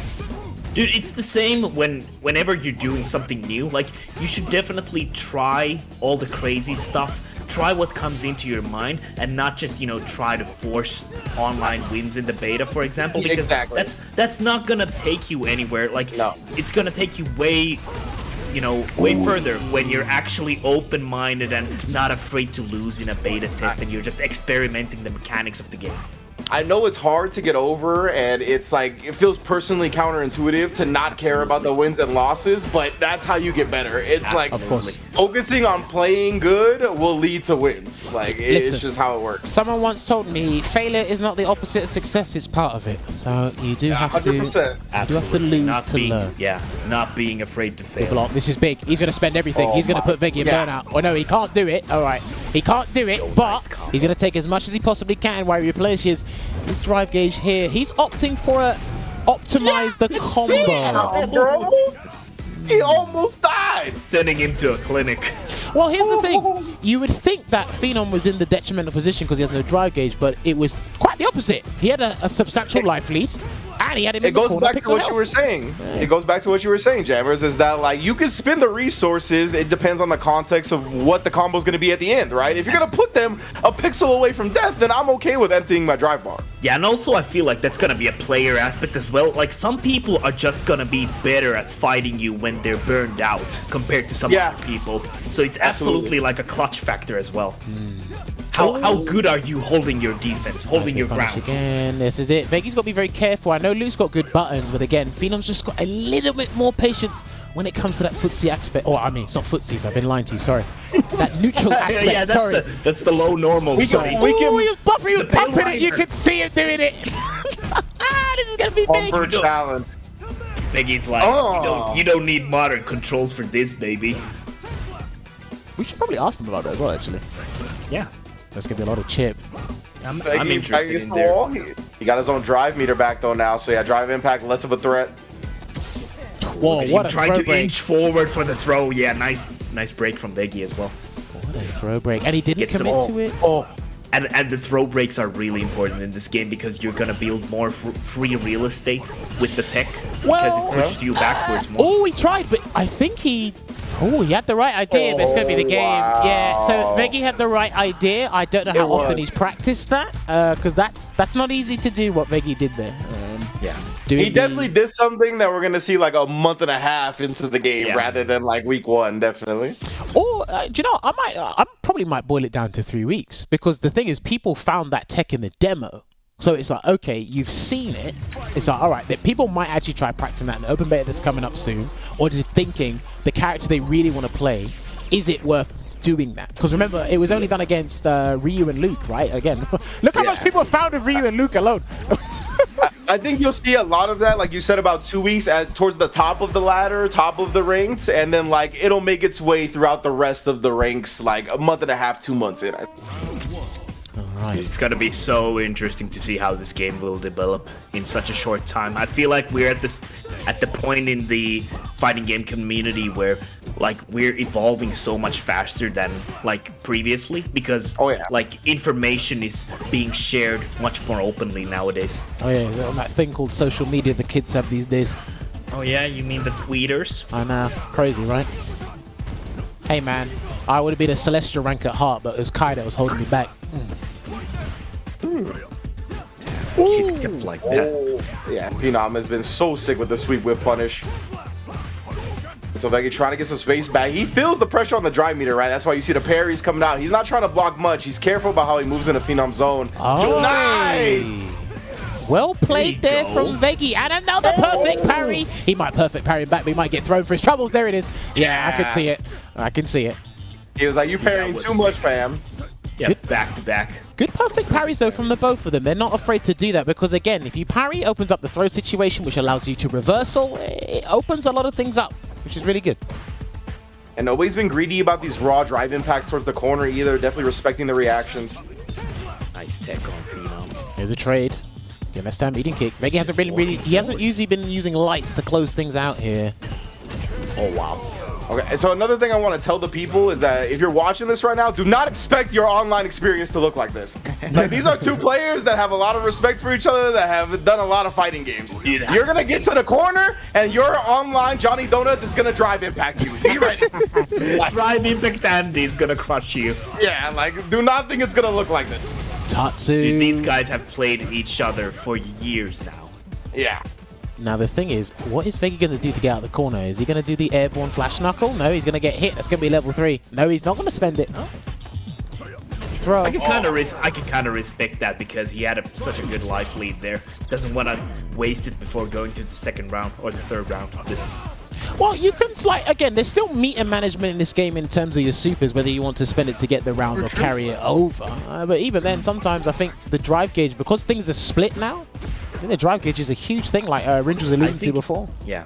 I think it makes it way more interesting now that the super meter is kind of on its own because some characters have like clearly like level 2s, for example, are anti-projectile supers, for example. Damage. So It's people coming. will be gunning. That's yeah. the okay. Oh no! What did he want to do there, Veggey? I'm not sure what the combo ender was, but that's going to be the game. And he sold a dream. Uh-oh. He sold us all a dream. He might get thrown now. He tried to get thrown there. All still the goods. Is it gonna be? Who sneaks in the throat? Oh dear, Veggey, not like this. Don't do it, because Phenom's one hit away, and he's going to have the CA version as well. And he flung out the stand fist. He was probably going to cancel it into Drive Rush to just get that extended pressure. Put him in the mix-up for the round there. But he gets his second win on the board, Veggey. You know, you talked about the drive meter a little bit, Jammerz. You've heard of Cream by the Wu-Tang Clan, right? Man, Drive rules everything around me. This is Dream, baby. Drive rules everything around me. That's how this game goes. Oh my god. It is brilliant. It's so good. I want you to say it 1,000 times on commentary when we do things together, Rynge. Got to remind the people. That's what it is. No crosscut there from Veggey, though. Throw tech, go back to the neutral. These guys are about to go into burnout if they're not careful. Cancel again. Veggey's got more drive gauge at the moment. I think he wants to keep it low. You kind of got treated like the stun gauge in SF5 at certain times, where you want to keep it high. Super. Yeah, definitely. Engine charge. Nah, he's got to be thinking about how he's gonna make this comeback. Oh, the perfect area again! Get that out of here! I'm loving They're the so parry. good at they're so good at that already. See, Kind of scary. The thing is, what I like about okay, I was just about to compliment and it kind of went backwards. So I was gonna say, where he's doing the perfect parries, he's doing it at a range where Phenom's trying to get these moves to either whiff punish or connect at max distance. So he's not liable to get thrown, but then Phenom just walked up in his face and threw him. So he's trying and it's tough to whip punish the drive, or excuse me, the parry attempts from that distance as well. I like the drive rush there, keeping the Oki from the medium Tatsu. Forward again. There we go. Conversion into the rising uppercut.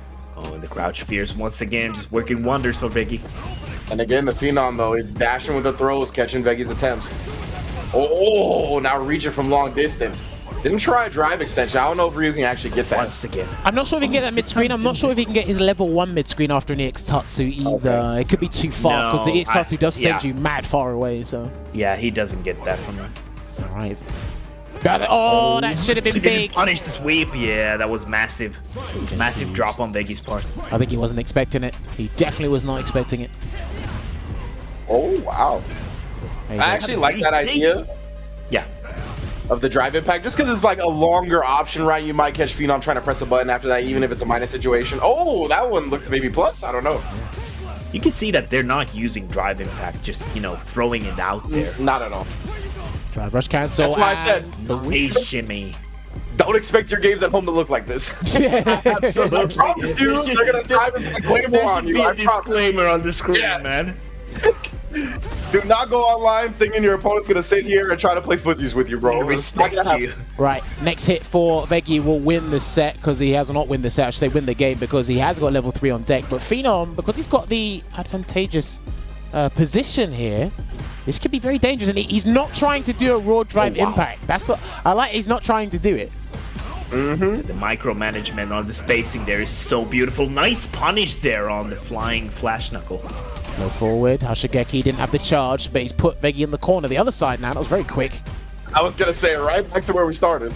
Yeah, and Veggey, look, he's using the drive right to try to get some plus frames to stem this pressure, but even then, now you're burnt out. Now you got even more pressure on you. One more and he's chipped. One more and he's chipped. Oh! Wow! Oh, that was sick trade. Damn.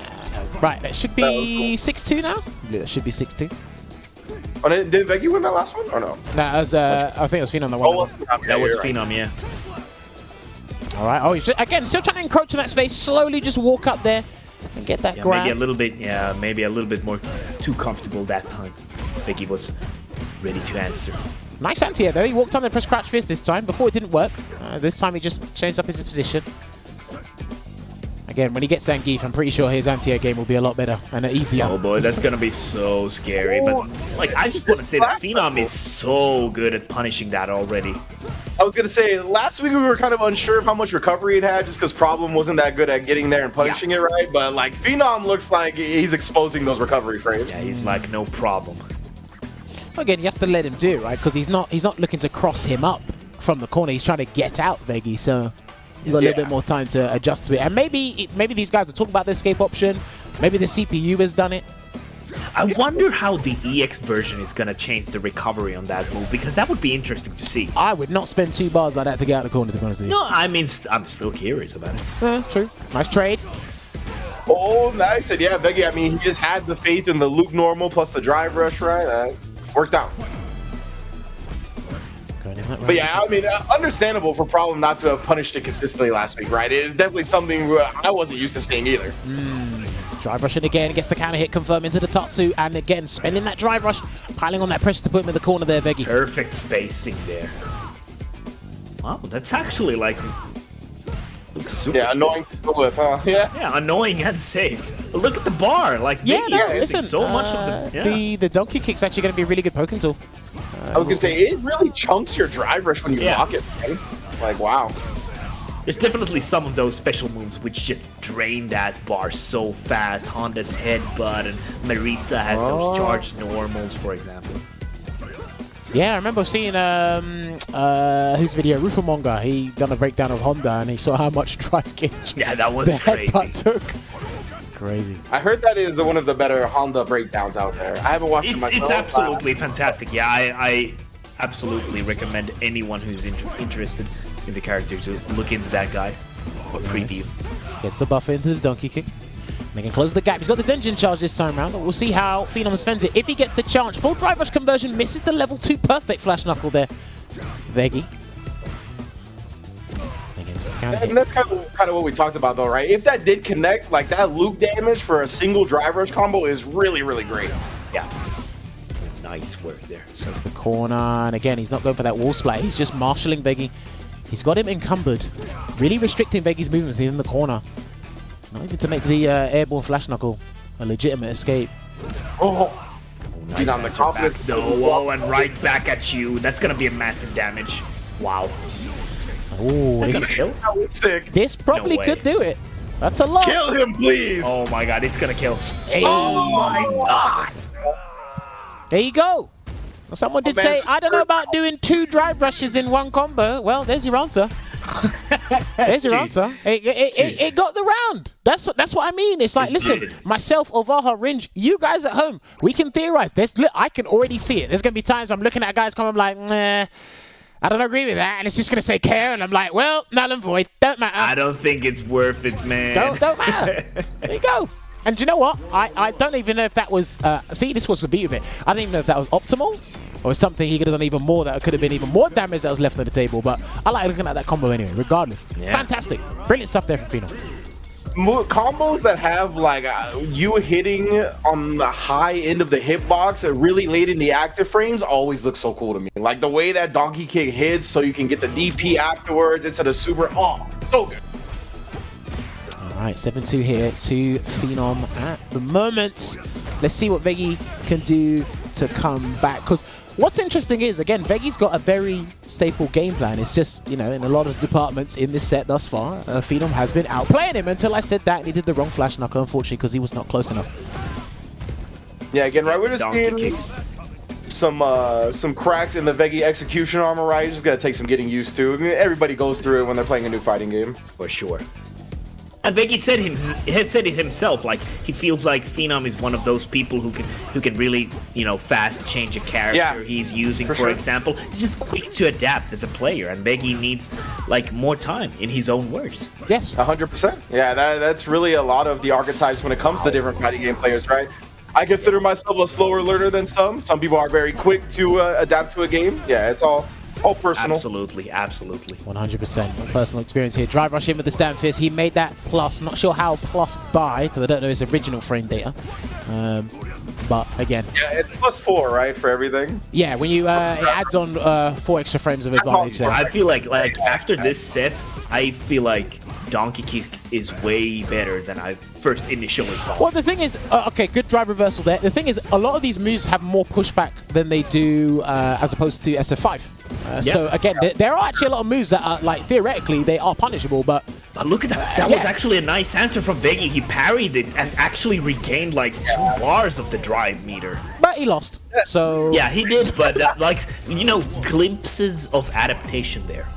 I think you're right that it's important to kind of deal with those big chunky moves that aren't quick startup, right? There's going to be a gap. So if you can fill it in with a parry or a drive impact or some type of answer, that's going to be a big, like, little nuance early on.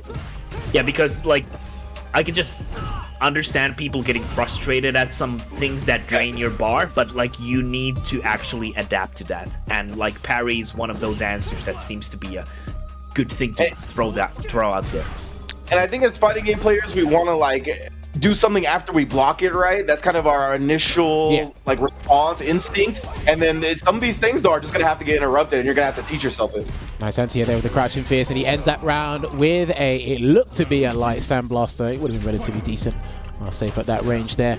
And again, good starts, but it seems that it's a little more difficult for Veggey to commit and get these combos right, because if he does get a sand fierce or a crouching fierce to the flash knuckle, he's looking for the perfect timing. And getting that in real time, it's not as easy if you're doing this off the start. I know he's been playing a lot of the CPU, but the CPU is different to Phenom, so. Just a little bit. When are we gonna get AI fighting game players, dude, bro? Level 8 computer got nothing on Phenom. Maybe Phenom has nothing on the CPU level 8. I mean, it works both ways, man.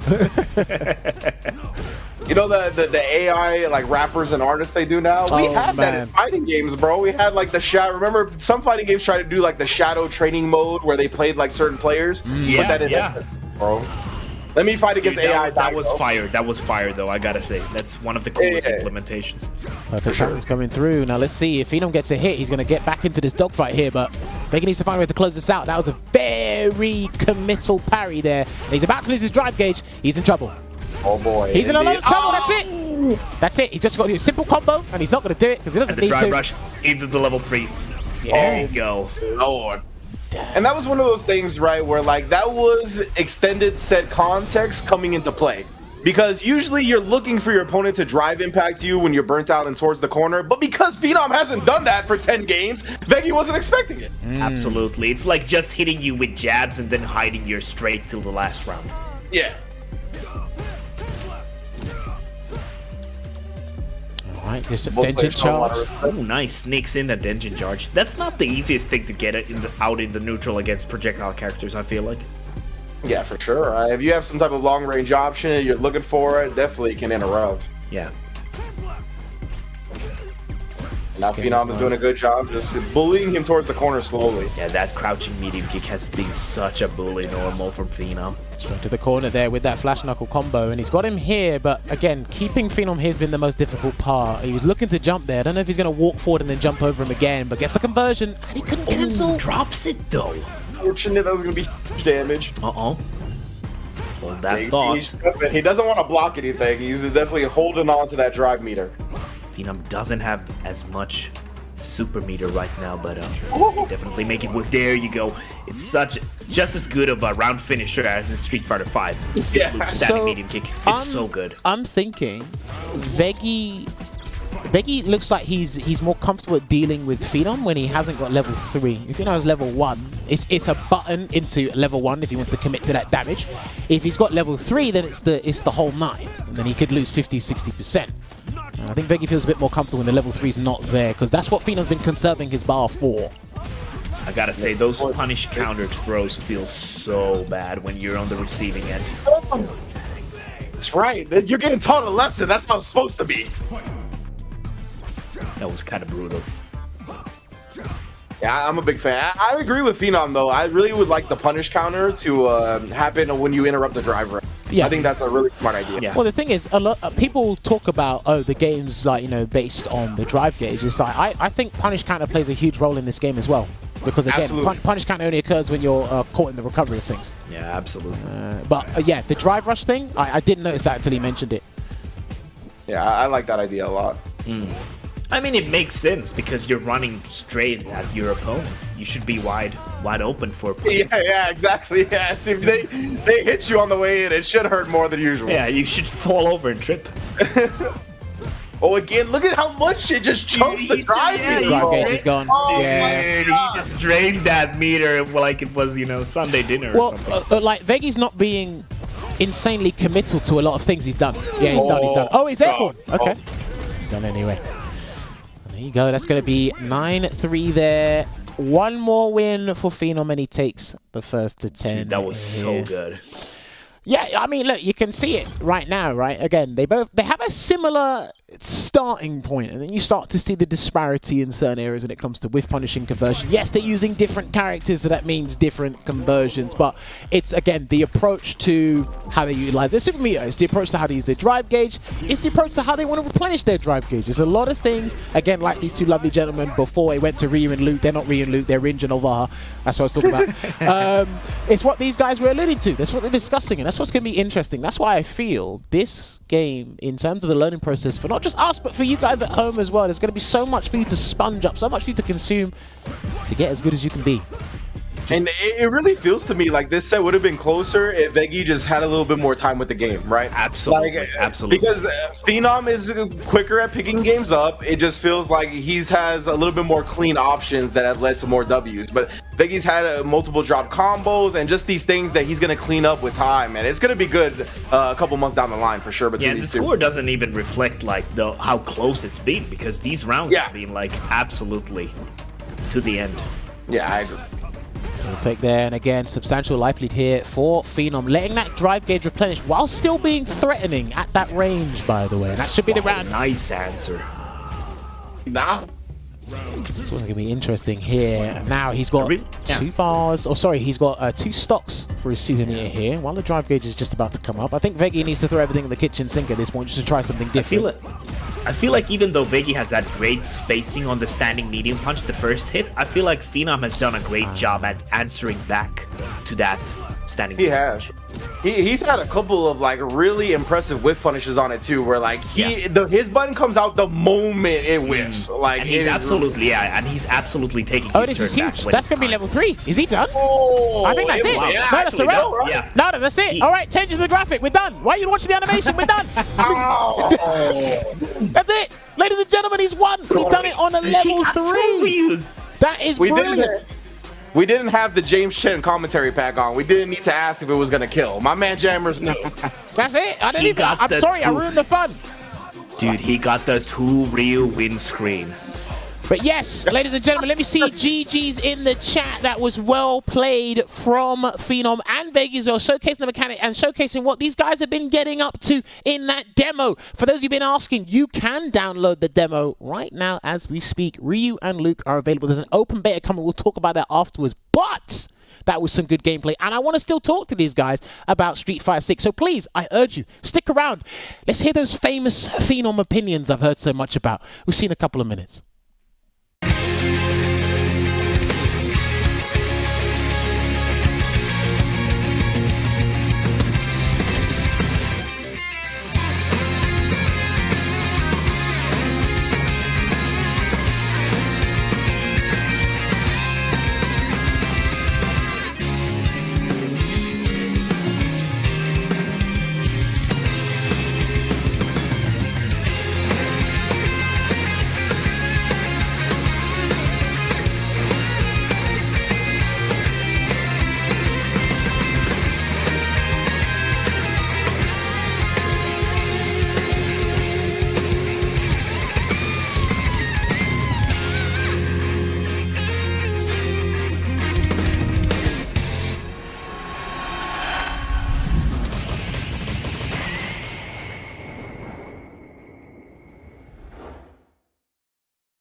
Space-time distortions.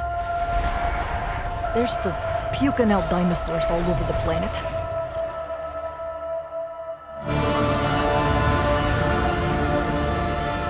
So, Bikitoa Island's been sealed up for 3 years, and Ibius won't own up to Leviathan's malfunction? Can you address the reports of exofighter patrols on the island? Reports of exofighter patrols are simply untrue. IBS is committing all possible resources to the investigation. Exercise results logged. Sunsetting temporal instance. Come on back. Drinks on me. There are hundreds of exo fighters running around out there. Everyone's armed, and nobody knows what'll happen next. 1 minute, they could be helping you. The next minute, they're shooting you in the back.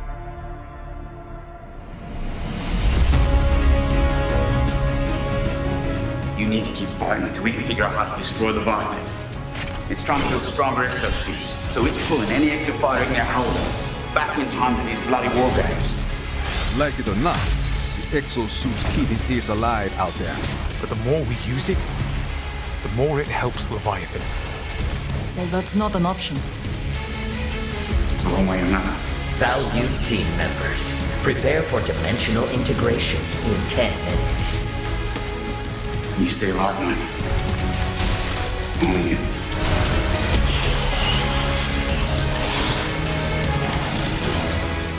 If you give an AI like Leviathan the directive, improve our exosuits, it has to complete it. It doesn't matter whether that takes 100 tries, a million, all for the perfect suit. More than that. But at least do me the courtesy of looking me in the face whilst you do it.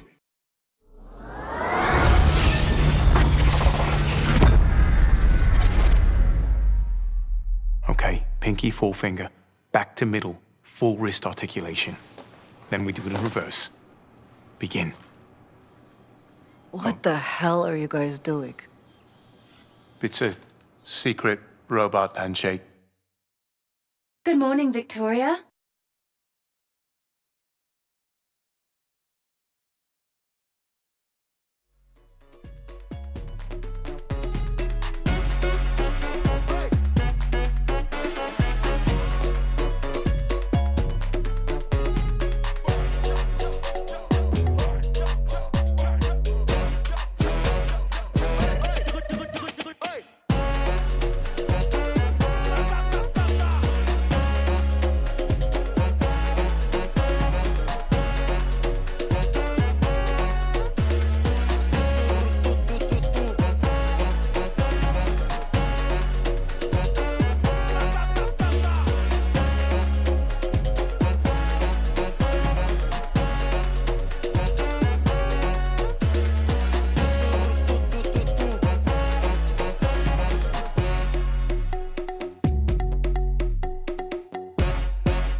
All right, everyone, welcome back to tonight's episode of Sets featuring Phenom and Veggey, Capcom Cup finalists for Street Fighter 5. They've come to join us playing a little bit of Street Fighter 6. The first of 10 has concluded. If you are just joining us, I'm sorry, I like bringing bad news because I just like saying that. The game's over, but subscribe to the channel on Twitch or on the YouTube Capcom Fighters, and you guys can watch the archives of the first attempt there. But now we do our post-match interview, and we discuss things and ask them further SF6 related questions. So let me just double check. Phenom, Veggey, can you guys hear me loud and clear once again? They were there. They were just there. Sorry, I was just waiting. Yes, I can hear you All right, loud and there you clear. go. Fantastic. I don't know if these guys are just trolling me or they're just doing their thing. Anyway, Phenom. Phenom is there. He is there. Don't worry. Right, Phenom, congratulations on winning that set there. Now, my first question to you regarding that set you just showed. How does Ryu feel to you in this game? Is he going to be part of your arsenal of characters, or are you just playing because he's just in the demo? I'm probably not gonna play Ryu. I think like if Dawson was not in the game, then I would consider playing Ryu. But just Dalsim existing is making me definitely not gonna play Ryu. That was crazy. Do you know how crazy that was? Sorry to cut you off. Do you know how crazy that was? I asked him about Ryu and he said Dalsim, and I was like, what? Who hurt you? I was just gonna say I love the fact that we're already talking about Dalsim. This is fantastic. That's why I laughed. I actually think that's a reasonable take, but him leading with Dalsim after you asked about Ryu just got me good. Now, Do you know hear what? me out. I legit, I came with Phenom. I was going to tell you a little secret. I came to the studio today thinking we could avoid the Dalsim talk. But it seems I can never do that with you. I can. No, sorry. Please continue. Just by Dalsim existing, Ryu's not going to be part of your arsenal. Is that what you're saying? Yes, I think I will definitely not main Ryu just because Dalsim is in the game. So looking at Cammy, for example, hopefully she has the tools to deal with the characters I dislike, like Dalsim, Honda. Maybe Honda might be tricky for Cammy. Maybe then I might not Ryu. There's better zoners like Kyle maybe or something like that. So Dalsim. Yeah, I mean, Phenom, maybe you might have to fight fire with fire. Have you ever considered playing Dalsim at all? I mean, it's a new game. It's a new era. He said he's been meditating, right? So it's not the same lines. I've been meditating to fight against Dalsim. I'm not in that state of mind where I can actually play Dalsim. Not yet. I mean, Okay. sometimes you gotta fight Yoga Fire with Yoga Fire. Yeah, no, like again, there's real bars right there, real facts. Another thing I wanted to ask you as well. I've seen a fair number of people do this in the closed betas we had before, and in the demo when they've been playing local play or against the CPU. Phenom, you are conserving your super meter for level 3 a lot of the time. Is there a specific reason behind that, or is there not much utility with Ryu's level 1 and his level 2? I think level 3 does the most damage, and it's also easier to convert into because you can convert it from normal, special, NEX compared to level 1 you can only do it from a normal, and level 2 you can only do from a normal or EX. So I think there's multiple reasons. One of them, it does way more damage, and number 2, it's just easier to land in general. So I try to go for that. I think maybe sometimes if you land a big hit, you should also spend it early. If you can get or if you can take at least 50% and put yourself in burnout, I think that most of the time that makes sense. You'll push them far into the corner. They've lost half their life. You can easily regain all the drive meter back. I was gonna say, when we saw you do that, it was 30-40% refilled by the time the level 3 animation was finished. So seemed very. So, all right, Phenom, let me ask this before we move on to Veggey, because you've said some very interesting points that some people might not necessarily agree with what you said there, because while you were playing, you did 1 or 2 combos that included 2 or 3 drive rush cancels, and someone goes, I don't quite agree with 2 drive rush cancels in a combo. And I said, well, if it defeats the opponent, your argument's null and void because the guy's lost, and you did that into a level 3. Do you see that that being part of the meta, people just conserving their level 3s because there's not that many restrictions on cancelling into the level 3 and putting themselves in burnout for the beneficial position, if that makes sense to you? I think, probably that will be what most of the players will be doing, at least in the beginning. Maybe, it could depend on the character as well. Maybe some characters will have really broken level 1s or level 2s. And maybe they'll rely on that instead. So it could depend on the character, but for Ryu and I think especially Ryu, he really needs his. I think he's a lot better with his level 3. When I played Luke, sometimes when I played Luke, I think his level 1 has really good utility. It's really good as an anti-fireball. So I use his level 1 more than I use Ryu's, because Ryu's level 1 as an anti-fireball is not as good, and there's only a few combos you can really use it in. So it might depend on the character, what type of super you will use. You know what I mean? Oh yeah, no, I totally get it. That's very interesting. I like these answers from Phenom. It's good to have you back on, honestly. I wanted to actually ask please. Phenom a question. We all know that you play a very hit confirm heavy game in Street Fighter V specifically. So I wanted to ask you regarding Street Fighter 6. Have you like specifically struggled with that? Do you think so yourself? A little bit. It's a bit different. Crouch medium kick, with Ryu at least, is not confirmable. Luke actually has a crouch medium kick confirm, which is when he does the crouch medium kick into the headbutt. Oh, the target combo. Okay. And target combo, which it doesn't do a lot of damage, but it puts you in your plus and you're in throw range. So that's like that's a confirm, I guess. Nice. But Ryu, he doesn't have a confirmed crouch medium kick, and I think the biggest issue for me is like it's an execution thing, because for some reason a lot of the time when I do crouch medium kick drive rush, it just doesn't come out, and I'm not even trying to confirm it. I'm just trying to do it, and sometimes it doesn't come out. So that's not a confirm issue, but that's more like a execution issue. Are you doing it from? Because me and Rynge have been speaking about this before. Are you doing it from down back? Like you're just holding down back and then you try to do double dash forward? Yeah, that's kind of what I'm usually like. If I press it, I might press while holding down forward, but I usually always like my muscle memory always goes straight back to down back, if that makes sense. Okay. So maybe it's easier if I change the muscle memory to ignore the down back and go from down forward and then forward from there, I guess. Yeah, I was gonna say, Jammerz, do you know of a more consistent way? Because that's how I usually do it too, is down, back, into forward. Is like straight down more consistent, or like? I've been doing it from down back as well, but it's like it's kind of, how do I explain it? It's like when you try to do a Wind God Fist, you have to go to neutral at some point. So it's like I do down back, let go real quick, and then do double dash. But obviously, it looks like I'm just going from down back to forward then mashing, but it's don't worry, Phenom, that a lot of people have had that problem. I think it's mainly between pad players and stick players. I don't know if anyone's had that problem on hitbox.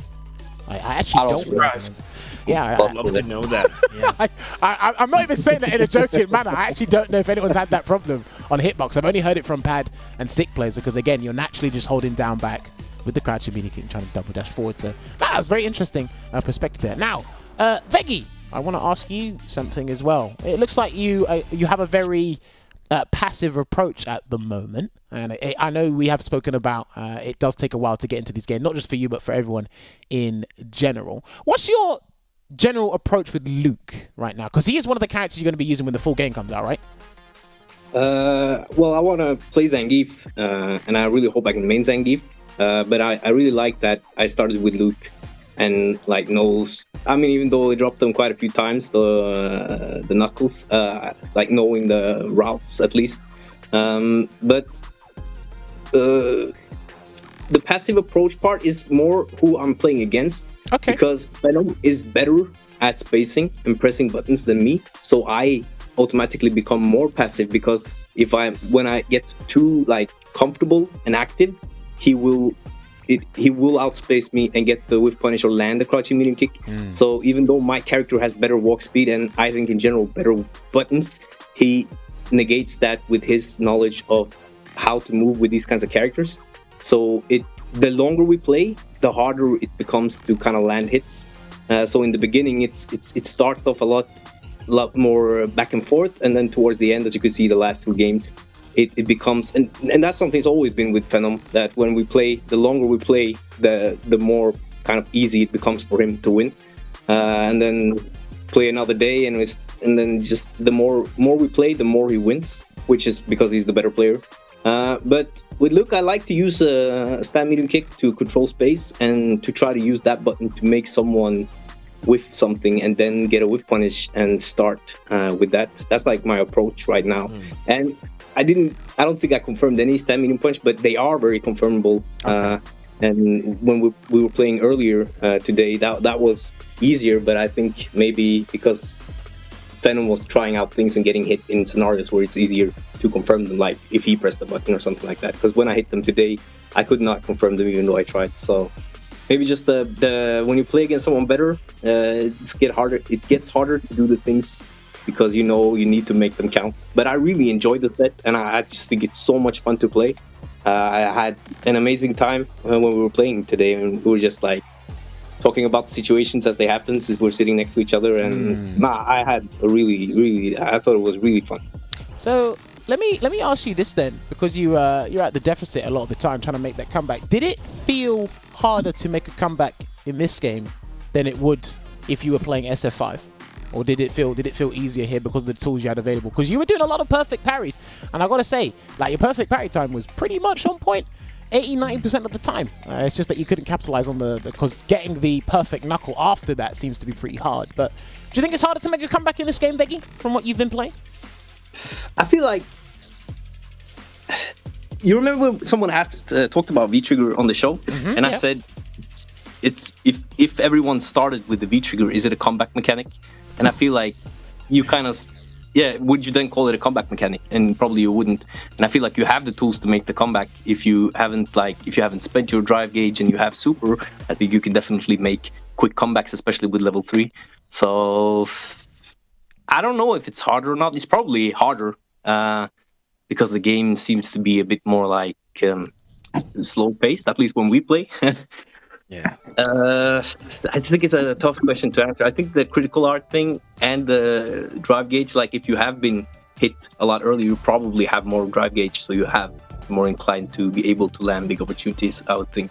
So I'd say it's harder, but it's not like when you are at the deficit, you can't come back. I mean, there were rounds where Phenom did what Phenom does, which is just like come back when you have very low life and just make the right button presses and the right timing. So I think if you get outplayed in the beginning and then you outplay in the end, it's like you can come back, but for free, no, for sure. Yeah, I think that is my final word on this, Jammerz. I mean, this is not a game. This is not a game show, but okay. Before I want to lock that answer.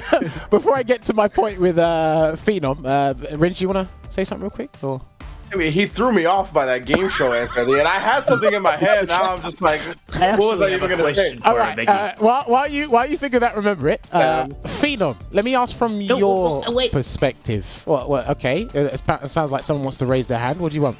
No. I wanted to ask Veggey because, like, while Rynge is waiting, but I wanted just a quick question for Veggey.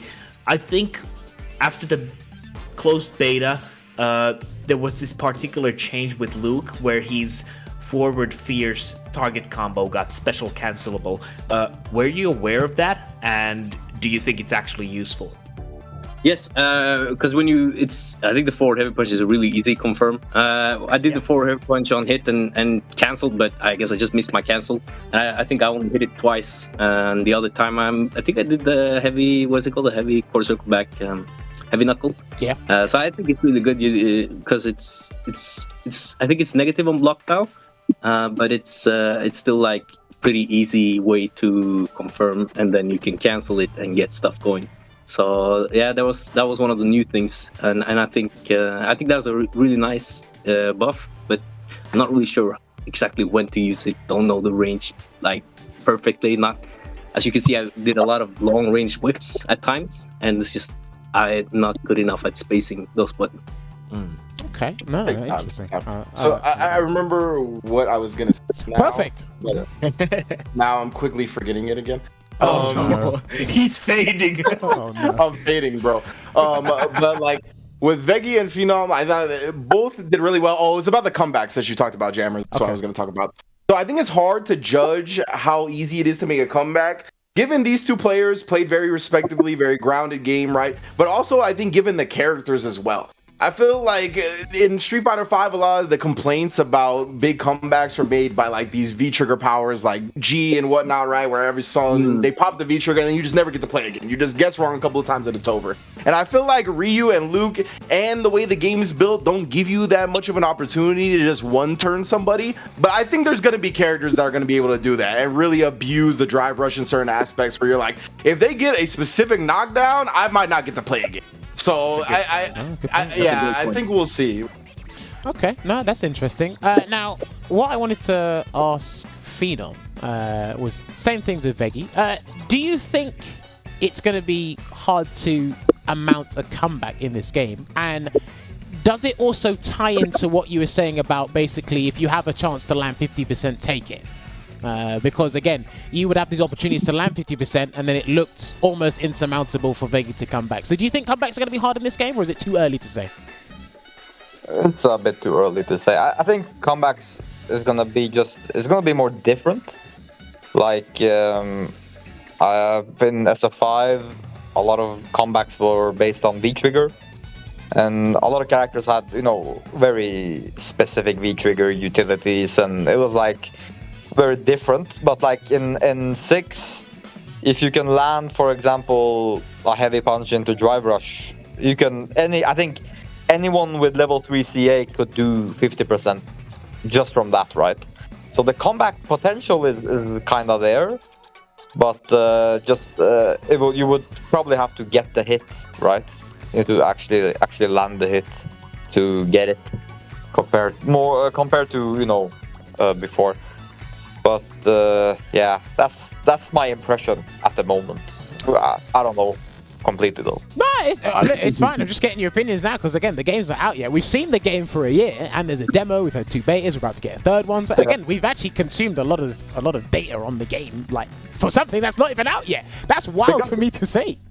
There's big damage in the game. Like you can do 60% pretty easily, even so.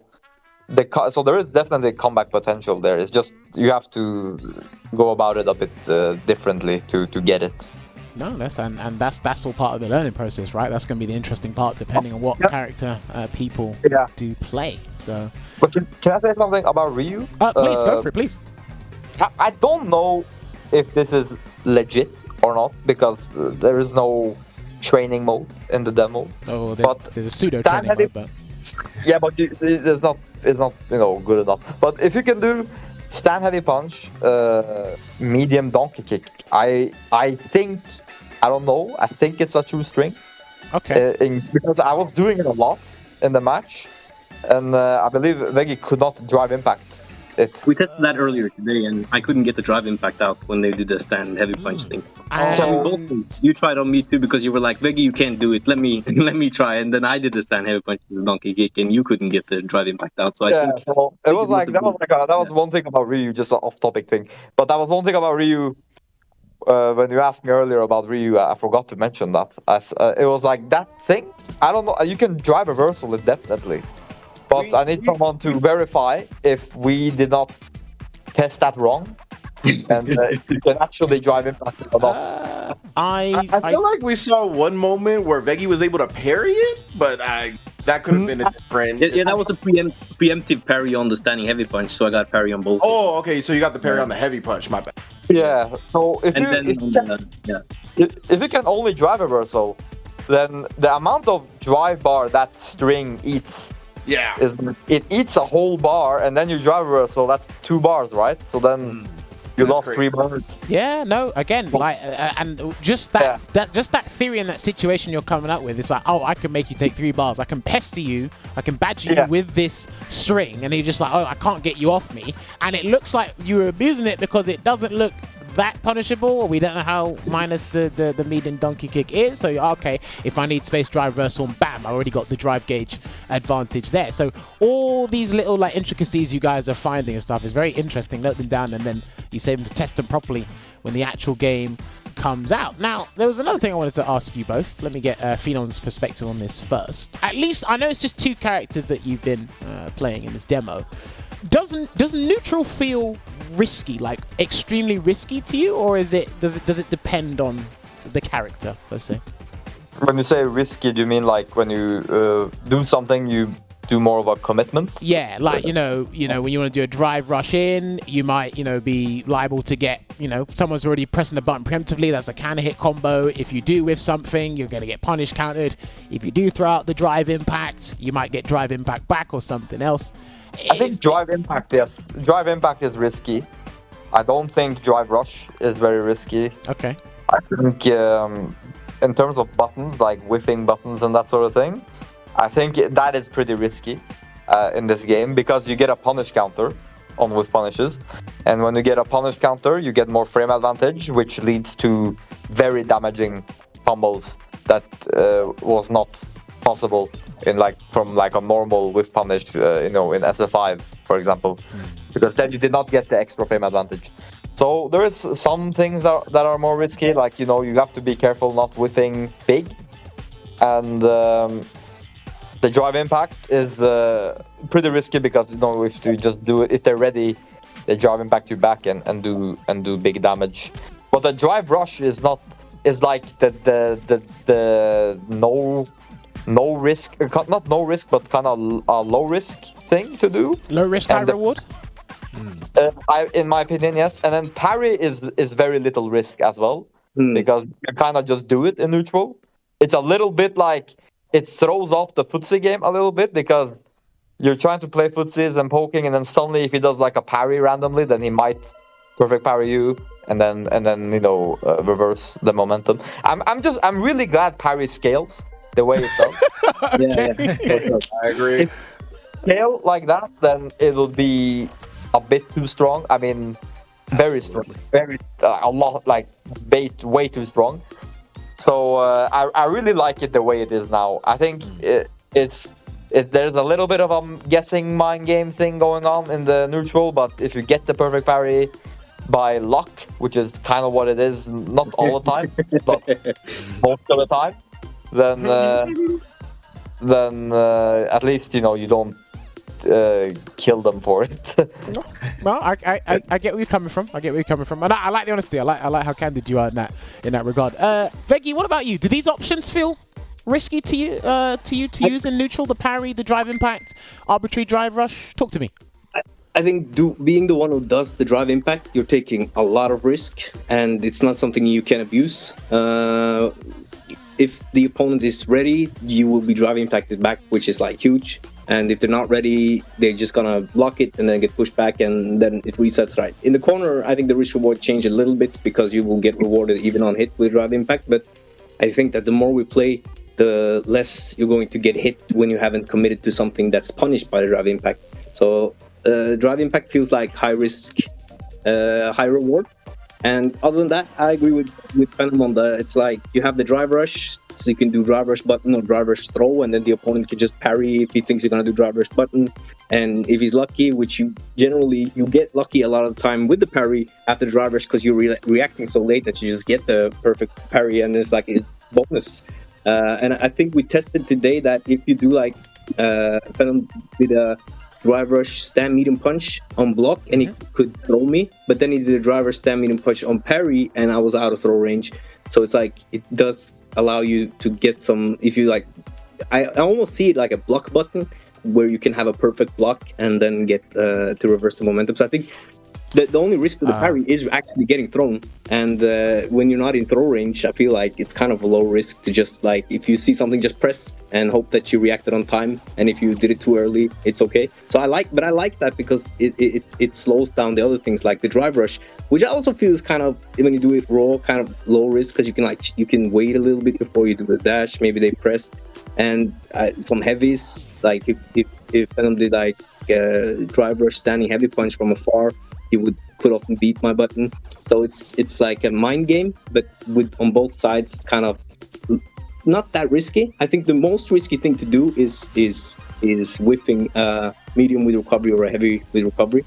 But I like that because it means that the person with the better spacing and the better like neutral awareness or control is heavily rewarded, because it's not risky to press a button if you don't whiff. So it's on you to make it risky or not risky, which I like a lot.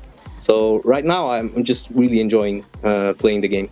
Interesting. I like that. Before Olvaha asks his question, you know what, Rynge, you know what he when he was explaining perfect parry there, do you know what it reminded me of? Revelator's insta-block. It kind of sounded like that what Veggey was explaining, so I kind of see that scene as like a kind of block button where you get rewarded for the just frame. Obviously the damage scaling is there, but that's what exactly. But anyway. Yeah, it's one of those things, right, where like it just allows you to mix up your opponent during their offense, basically, right? And having options like that is really cool in the game. And it's also why I agree with Phenom in that I don't want it to be like non-scaled. Right, like I think learning this game, especially like online against the Johnny Donuts and the people that are just gonna be going wild, is gonna be a little bit frustrating at first. So if I were to also like get parried and then have somebody do a 60% combo to me, I'm gonna get so salty. Wow. So I'm happy with the way it works. Don't worry, we're gonna get to that salty part in a second because Phenom did bring up something interesting before. But Olvaha, please fire away. Yeah, I wanted to ask both Phenom and Veggey about, because they're both playing characters that have projectiles. I wanted to ask, we can start off with Veggey. How do you feel about projectiles in Street Fighter 6 compared to like Street Fighter 5, for example? Do you feel like they're stronger, weaker? Talk to me. It's kind of hard to say right now because with Luke, I feel like fireballs, if they try to use it a lot, level 1 is very easy and level 3 is even easier to go through. But so from our perspective, who's played Luke, it's hard to say because I personally don't feel like they're very strong. You have you parry them, maybe you get a perfect parry and you dash. If you don't get a perfect parry, you didn't lose any drive gauge, at least not any significant amount. So I think I feel like the fireball is in a good. I like the way it is now. It doesn't annoy me when I have to like parry or block a lot of fireballs, and I think that's good because it's still strong. When you use it up close, you can beat startups, and you have the EX fireball, and you can zone, especially when the opponent is burned out. You can zone and you get the chip damage and maybe force the opponent to do something. And yeah, so personally, I think the fireballs are strong, but not like super strong that you can't deal with them. But that might be just Luke because he has level 1 and level 3. Okay, interesting. Phenom, what about you? What do you think about projectiles from what you've played with Ryu and Luke and what you've seen? I think projectiles will definitely be strong, especially if you have a really slow projectile, because then you can the drive rush thing. You can use the drive rush to follow that fireball, and projectiles are good for many reasons. Like even though you can parry it, to kind of not get pushed back a lot or take a lot of drive chip. It's still like it becomes a part of the mental stack as well, so it can open up for other things if you just have just having a fireball, and also it just like it has this usual utility of being like a very long poke, so you can still use it to control neutral as well. Even so, there is some counterplay to it. You can perfect parry to. Some characters, for some ranges you can perfect parry and then drive rush to punish. From other ranges you can just perfect parry and then there's zero pushback and you can just kind of walk forward and close that space. So there is things like that you can do. Some characters might have anti-fireball as well, but overall I think it's a strong tool. I really like the point he brings up about the mental stack on top of it, right? Because I think that might be something newer fighting game players might miss. They see a part of their character that they consider not that great, and they're like, oh, this is kind of whack, right? But in reality, if you contextualize it and be like, okay, this is a piece of the puzzle of the entire character, and if I implement it in this way to make them think about it, then even if it's not that great, it still has its uses, right? That can lead you to the greater option. So I think that's a good point. Absolutely. No, I like that. Definitely, you're bouncing off. Right. Actually, I just wanted to point out the fact that now we're talking about the bigger picture and combining the puzzle pieces. I can't wait for a Geef master to combine all of his 8 normal throws and use them in the perfect occasions. Dude, now, do you know what? From what one of the guys who got to get early footage of the game, they're just like, oh, I don't know where you'd use all these throws, because apparently he's got one where he does down back, neutral, down forward, back. Yeah. I'm just like, I can't wait why has he got all these throws? And it's like, okay. Dude, combine the puzzle pieces, baby. Well, listen, if a Geef player makes that work, it makes work. I'm rubbing my hands together. I just want, if they bring back the fighting game titles that did SF4 and SF5, I just want one that says, I hate fireballs. Just simple as that. We'll just keep it a buck. But it is. Right. So, usually... But I would like to just can I just add on the fireball? Because you could see in the game when Phenom threw a few fireballs, and I would start to try to get that perfect parry on the fireball. He would change the timing a bit, and then just walk up and throw me, because I was so focused on trying to get through the fireball with the perfect parry. So I just I just wanted to add that to the mental stack discussion, which is it's a great point. Oh, it's going to be something that a lot of us have to deal with. Speaking of mental stack leads to frustration. Rynge mentioned frustration before. For those who don't know, while we were talking before the show went live, Phenom mentioned something very interesting. And it was basically people's trials and tribulations and how upset they might be getting in the process of learning this game. Phenom, let me ask you this. We've said, just by judging by all the tools in the game, it's going to be frustrating to learn. Now, I've said to people in the past, I said, try not to put all your eggs in one basket, because all it takes is one EXSPD or Dowson to appear on the screen, and you might not like SF6. No, like legit. I want everyone to enjoy this game, but because a lot of people skipped SF5, or they haven't been grabbed by Zangief, or they haven't been a part of your crusade to get rid of Dowson, they might not see the certain downsides of this. Do you foresee many people dropping off this game if they see something they don't like immediately, or do you think they can work through it? I mean, I think, regardless of any game, I think year one, a lot of people obviously are gonna play. There's always gonna be a little bit of a drop off in year two, because that's not just Street Fighter, that's like every fighting game. Everything, yeah. Everything. So there's always going to be that, but we'll see how much. It depends on how people if people enjoy the game or not. And I mean that from a competitive standpoint. That's what I'm talking about. That, like, drop off in terms of tournament entrance and that sort of thing. And the thing is, perhaps if people are coming from SF4 and they skipped SF5 and they want to play 6, maybe it's better to come with a completely open mind, because I don't think it's like SF4 at all, to be honest. So it's not like we're back to SF4 style of play now. No, it's very different from SF4. It's it's a little bit of its own thing. It's like a mix of it has a little piece of every Street Fighter, I feel. It feels like, yeah. It's become it has become it is its own game. So they have to look at the game for what it is, and then ask themselves, do I enjoy playing this or not? It's really that simple. Well, listen, Phenom, you say it's that simple. You've been doing this with video games for a little while now, so it might be simple to you, but it might be very complex for the next person, because they might not even thinking, is this what I want to do for the next year and a half? They don't see it as that big investment. They just say, forget it. Now Sim $60. No, can't do it now. Some people, they think they might think like that, but it's just, if you have fun playing, then just play. You don't have to win everything. You don't have to win every single tournament in the world. If you enjoy playing the game, just play the game. It is really that simple, to be honest. But people I think they overcomplicate it maybe a little bit for themselves. I'm gonna play a little bit devil's advocate here, and I'm gonna say, Phenom, you think it's just about having fun because you win all the time, bro. Like, when you win as much as you do, then it's like it is, because you just gotta have fun, bro. You're good, right? And I've been there, I've been good at my games, and I've understood that perspective. But I want to ask Veggey, as a slow learner myself, Veggey, you said as well, you're not the quickest out of the box, right, when it comes to the new fighting games. Do you have any specific advice for those people that like to learn but aren't that quick at it? Like, that is going to be a little bit of a grind for that ladder?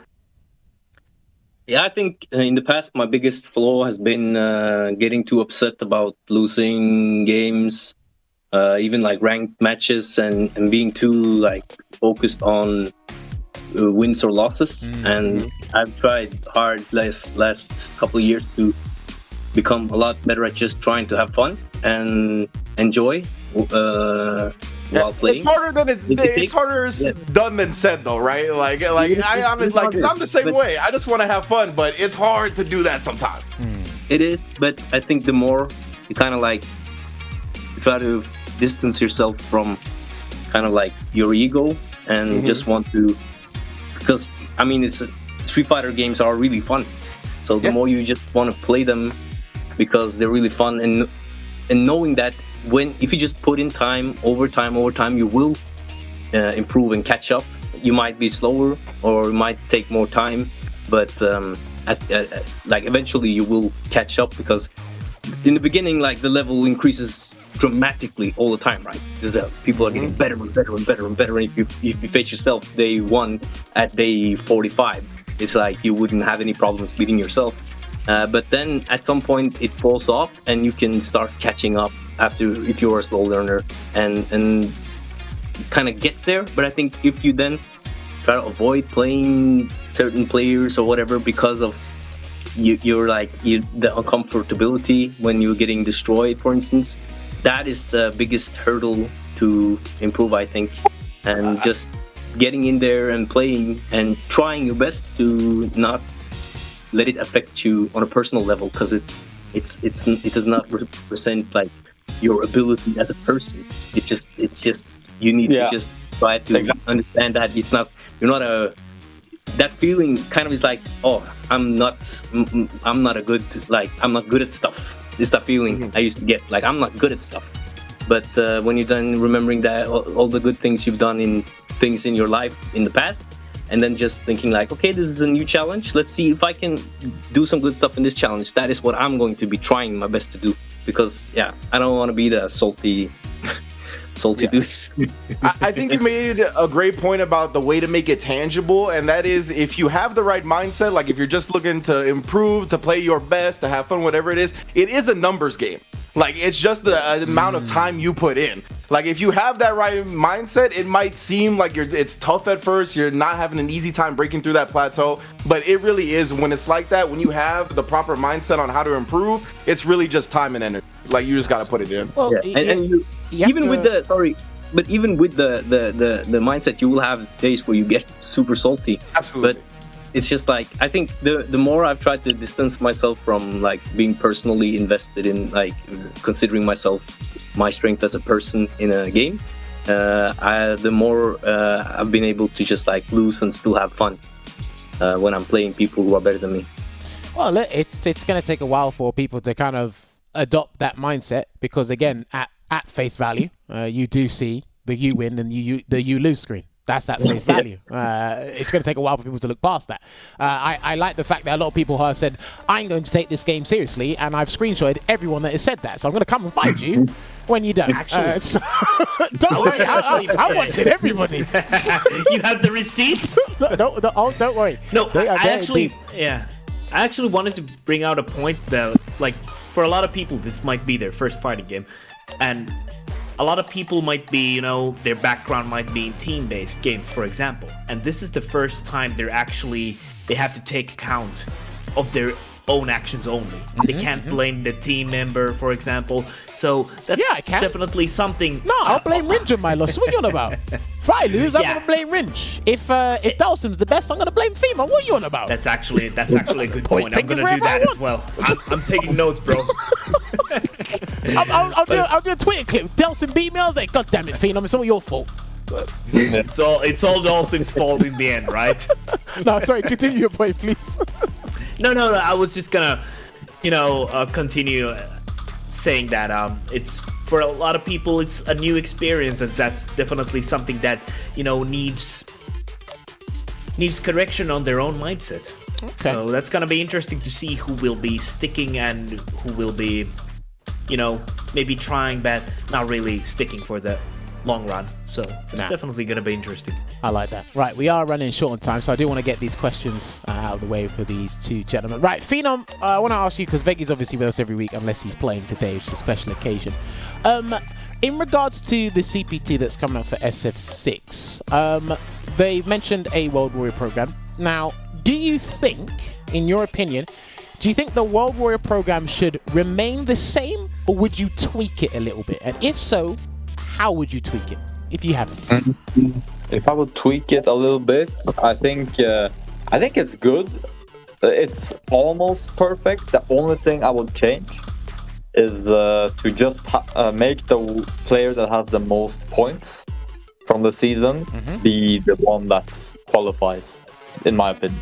Okay, so if there's just basically scrap the whole regional final nonsense. Well, that's just my opinion, because it's a bit pointless to have like 5 tournaments where the one that the best player is the one that has had the overall best result from those 5 tournaments, and while the regional final is just one tournament where even though you've played best the entire season, you can just have an unlucky tournament and then get like 3rd or 2nd or something. So I think it will be more, if you want to find who the best from that particular region is, then the first place with the most points should be the one to qualify. That's the only change I would make. Okay. Veggey, not commentator perspective, player perspective. Do you share the same sentiment as Phenom, or would you keep the World Warrior system the same way? You can be honest with me. This is a safe space. I think he's correct. Is it though?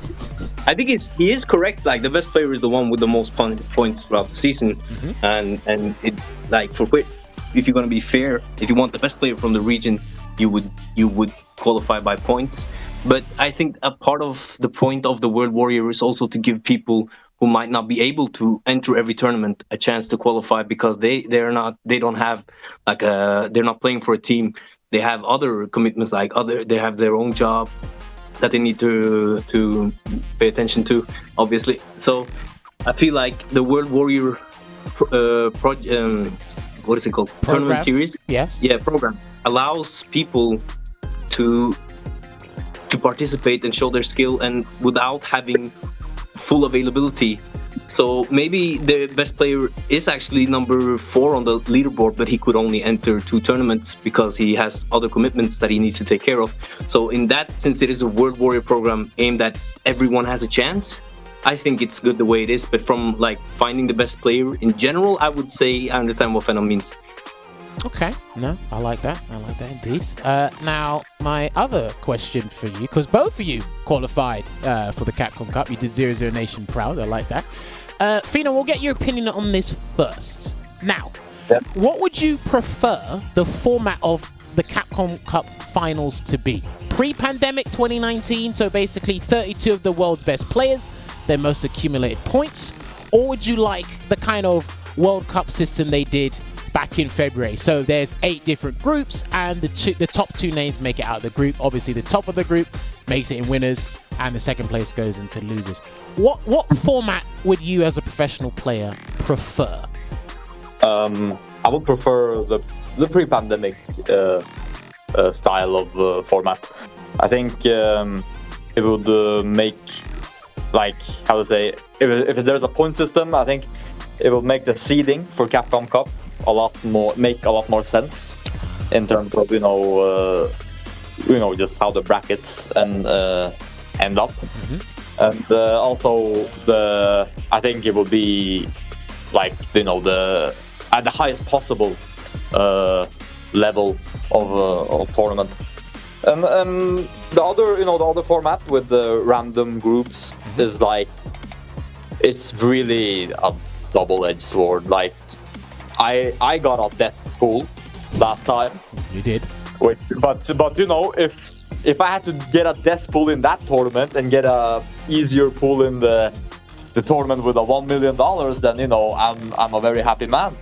But that's kind of random, because it's just random draw of who meets who. So I prefer it to be more like consistent, based on seeding, based on how well have you done throughout the whole season, etc. I think it would become a more structured tournament, and I think it would have a higher level of competition. But I'm not gonna, I don't really care. But you asked for my opinion, so don't worry. I always love your opinion as long as it's not about food. All right, I always love your opinion. My 2 opinions are actually the best, but yeah, carry on. We'll agree to disagree on that one. Anyway, Veggey, I have one. Yeah, Veggey, what about you? Pre-pandemic format, 32 of the world's best players, or would you like this format we had this past February? From the already established Capcom Cup players, I very much understand. I'm not asking him. I'm asking you.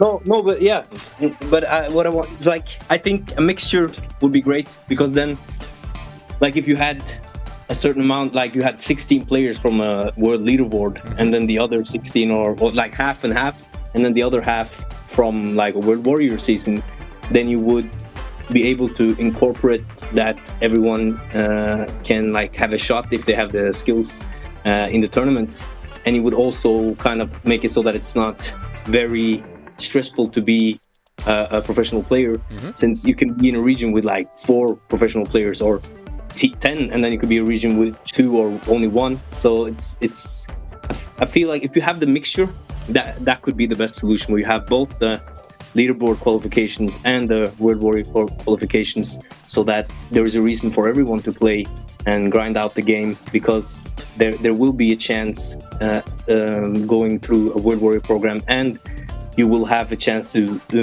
show your consistency and qualify through that way. So I think a mixture would be best, because I think that would have more players if you can both qualify through a World Warrior program and a World Tour program. Okay, I like that answer as well. Rynge, please, you did have a... Yeah, so I was trying to think of the same thing along the lines of Veggey, right? Was because I think that the competitive integrity of the pre-pandemic way of like 32 highest ranked, go seeded and go battle it out is how I want the world champion to be determined. But I really enjoyed the World Cup aspect of this past February one. So I was trying to think of how to mix it. And I don't think it's feasible, but I would love for SFL to be expanded into more regions and kind of take that as the World Cup, because that's what happened at Capcom Cup anyway, right? Where it was like US versus EU versus Asia for Japan for the actual SFL. So I don't think that's gonna be possible, because the SFL is like this big offline production for all the regions. I think it's going to be hard to implement that in more and more regions, but that would be my ideal dream scenario, is that we can expand SFL and that can kind of be the World Cup aspect of it, and Capcom Cup could be the top 30.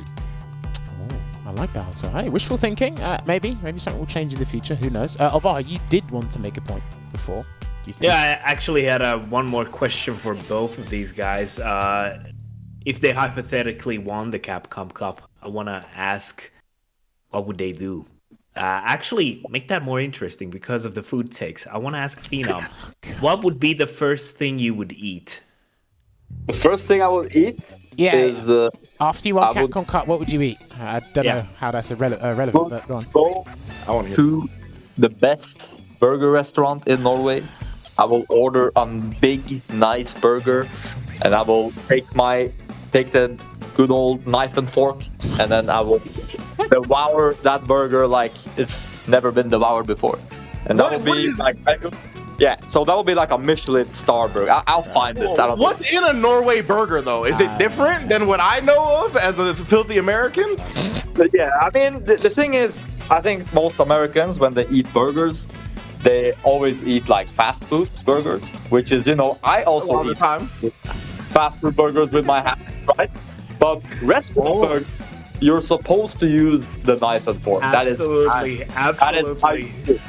That is how it always should be done with restaurant burgers. But yeah, like McDonald's or that trash place In-N-Out, then you use your hands, right? What? So how did In-N-Out catch flack?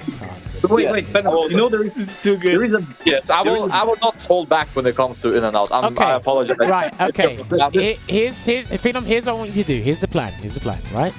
You win Capcom Cup, you get $1 million, you give me 40%, right? And then, hang on. The deal's not the deal is not finished yet. You hand over 40% to me, and then I want you to pay for a law worldwide that everyone has to eat burgers and knife and fork. How about that? I mean, if you can pass that law... But why would you give you the 40%? Because I've been your punching bag and your cheerleader for SF5 for a few years now. I think I deserve my fee. I think 40% is adequate. I don't care what you lot think, right? I think that's a very good deal. Jeez. But can I just ask you, Jammerz? I will say that if Capcom Cup 2025 has $1 billion for this, then I might be able to change some laws and that sort of thing. But maybe $1 million might not, be enough. But other than other than food and stuff, the first thing I have to pay Olvaha, because I think that was your question other than the food thing. The first thing I would buy, or not buy, but like pay, will be taxes, obviously. I think. Of course. I think it's a very Nordic answer. I'm glad you know the tax man is always watching. No matter what. He knows. The tax man. You pay your taxes, and matchup. You have you have what you have left, and the wise thing would be don't really spend it on anything other than like maybe I would maybe spend it on like a property or something not stupid. Sure. No, it's so real estate. So yeah, don't buy anything stupid. That's what I would do that. I would not buy anything stupid. I can guarantee. I believe you. Good answer. Good answer. No, good answer, because I'm going to be hawking all your purchases from now on. I'm going to find the floor and something you buy. It's like, that's stupid, isn't it? But, hey, listen, no, Pheno's a smart man until he talks about Dawson. But, how about Veggey? What? I like Phenom's opinions on Dawson. They're always well, you like his opinions because your opinions are wilder than his. That's why you like his opinions. Your opinions are wild statement. I have a witness right here. Yeah. I have a witness right here. You can't fool me, mate. It's fine. The camera's on you. Okay, I just want to add in a few things because Phenom's first meal would be a great burger in Norway, and I think if Capcom Cup is still held in the USA next year, he will be very hungry when he's doing his first meal in Norway, eating that burger.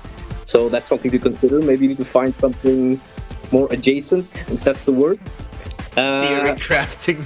Yeah, theory crafting, if that's even possible. I mean, it is possible, but it will be kind of a rough flight, I would say. For me, when it comes to food, I don't know. I like sushi, but it needs to be like good salmon sushi. So I would eat like 50, 60 pieces of salmon sushi. Wow. Adequate amount. Yeah. And then he's a big guy. He's a big boy. And then not feel like, oh, I could have spent that money better. Which is what happens when I eat 50 or 60 pieces of sushi in Norway. I'm like, okay, that was good, but it was very expensive because it is expensive. Oh man, but I love when it this. comes to the money, I would definitely upgrade to business class on the flight home because I'm starting to get back pain. I don't think they hand you the check immediately. I'm not sure that's how it works. I don't think they can hand you. Dude, get the business class curtain. Yeah, just so I can sleep and not get back pain. And then I would pay off my loans. And then I don't really know. I mean, like my house loan. The taxman, bro. Yeah, the 10-0 match. And I feel like that's like for a Norwegian, it's like it goes without saying. It's like it should go without saying worldwide. Yeah. Well, I mean. Yeah, I mean, no, but I mean, like, it's very easy to do that here. Like, you get the information, you made this much, and this is your tax, and stuff like that. So it's kind of easy. But other purchases, I don't know. Well, I just want to think about it. Not having a loan would be just great. Like an apartment loan. That is the biggest thing, to just pay it off. I still want to know if there's a difference in a Norway burger than the burgers I know. Like, do y'all put something in it? Snow or something? Like, what's in the Norwegian burger? Better quality ingredients, so it kind of tastes just better. Because oh, okay. So the ingredient quality is top tier. Top tier, S tier. Yeah. My man assumed you don't put snow in your burger. No, fried ice. Fried ice. I mean, you can have a meat burger though. McDonald's in Norway is better than McDonald's in America, in my opinion. I believe it. Yeah, I don't think that's hard to beat. You know, I don't know. Most American fast food places are better in not America. Yeah, so like they care about the quality of their. Well, they want you to eat with a knife and fork. Anyway, I mean, McDonald's commercials have like 100% pure meat or something like that. So.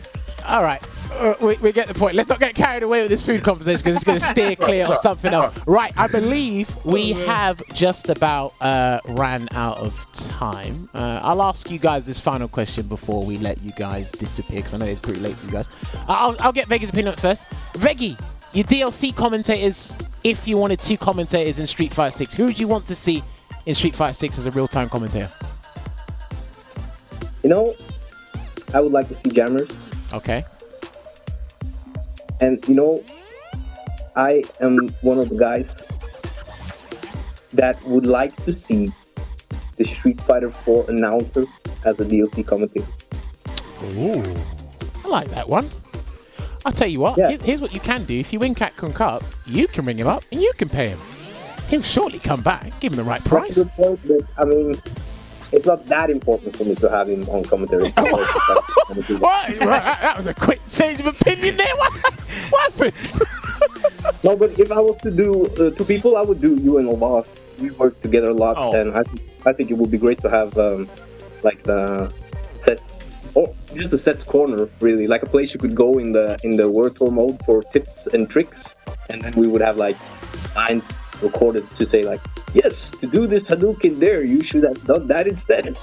Something like that. As long as you're That paying, would be sick. as long as you're paying, like a tips and tricks corner. As long as you're paying the rent for the space, I don't care if that's in fight money or your actual currency. We'll get. We probably can talk something We'll over. find a nice little corner somewhere on the back alley. We'll find something. But Phenom, what about you? If you could have two commentators real time in as Street Fighter 6 DLC commentary, who do you want to see in the game? Could you remind me who were the current commentators? So there's Vicious, Tasty Steve, James, and Zelina Vega. Those are the English And ones. The metal Japanese. Yeah. Oh yeah, there's Demon Kaka. Yeah, Demon who? That sounds like a bird. What? Demon Kaka. Okay. Yeah, how many? What were the other one? Demon who? Demon. There's 8, but on the English side, there's 4. I don't know. Don't worry about what Olvaha said. There's 4 English ones you need to worry about. James Chen, Vicious, Tasty Steve, and Zelina Vega. Okay. Let me think. Veggey already said you, right? Yeah. So do I have to also you don't have to say me. You can say me twice if you want. You can say whoever you want. My answer is not. This was such a jerk question to ask. If Veggey said you, then I kind of count you, Jammerz, but because I don't want to give the same answer, then I can give 2 others. You can give 2 others. Yeah, okay, but just so you know, I would pick you, but I don't pick you, but I would pick you. Okay. So maybe off the top of my head, maybe Yipes would be cool. I like his commentary. And actually, of course, Logan and Effort. Those 2. Yes. Now we've said all 4, so yeah. So together I would like we have Logan and Effort. Okay, cool. Well, I like asking this question because obviously it came up in topic when obviously Vicious got announced. But I was like, it's a terrible question. Wait, hold on. Say that again, Phenom. I would also pick you, but because Veggey said you, then you know. No, that's fine. That's fine. We're good. Wait, what's up? What's up, the question is difficult. Wait, hold on. Why is the question difficult? Don't worry. Because you're just feeding your own ego. What the hell is that question? Do you know what? Hang on. Why would you ask that question with other commentators on the show? I've been asking this. Hang on. I've been asking this for over a year. Where have you been? Then you're dumb. Like, I don't know what to tell you. Like, why would you ask that? Like, with other commentators on you actually just want to make people feel bad. Like, save that for in-game, bro. Like, what is your problem? This called me out. Brilliant. That's my god, that was amazing. That is. I want to say it's a very hard question to answer because I don't want any more than the other of my favorite commentators. I would like them all to be there. Well, it would come in as hard to give an answer because it's not like if I want someone more than the other, it's like I like them. I like all of my favorite commentators, and I would like all of them to be in the game. I ask it as a DLC pack instance, not about boosting egos, as Rynge says, or whatever. I know. I mean, Rynge is taking this the wrong way, but dude, this was great. I'm just taking it in a way where I actually think about somebody other than myself, Jammerz. You know? I mean, listen. Well, clearly, I'm just that narcissistic anyway. But that was nice. I like that we had a discussion on many things there. Right, Richard, if you could roll the fight card so that we can get these guys. Please follow these 2 gentlemen. They do stream. One streams more than the other. They like to talk to each other, but apparently Veggey ignores Phenom a lot. That's probably why he doesn't stream and gets upset that Veggey ignores him. But yes, please follow them on their Twitter accounts, their Twitches. I believe Veggey is pretty active on YouTube as well. So give Veggey a subscription there. But yes, gentlemen, this is where I give you the podium and you're allowed to say things within moderation. Phenom, be nice. Have you got anyone you want to thank? Anyone want to shout out before we let you go?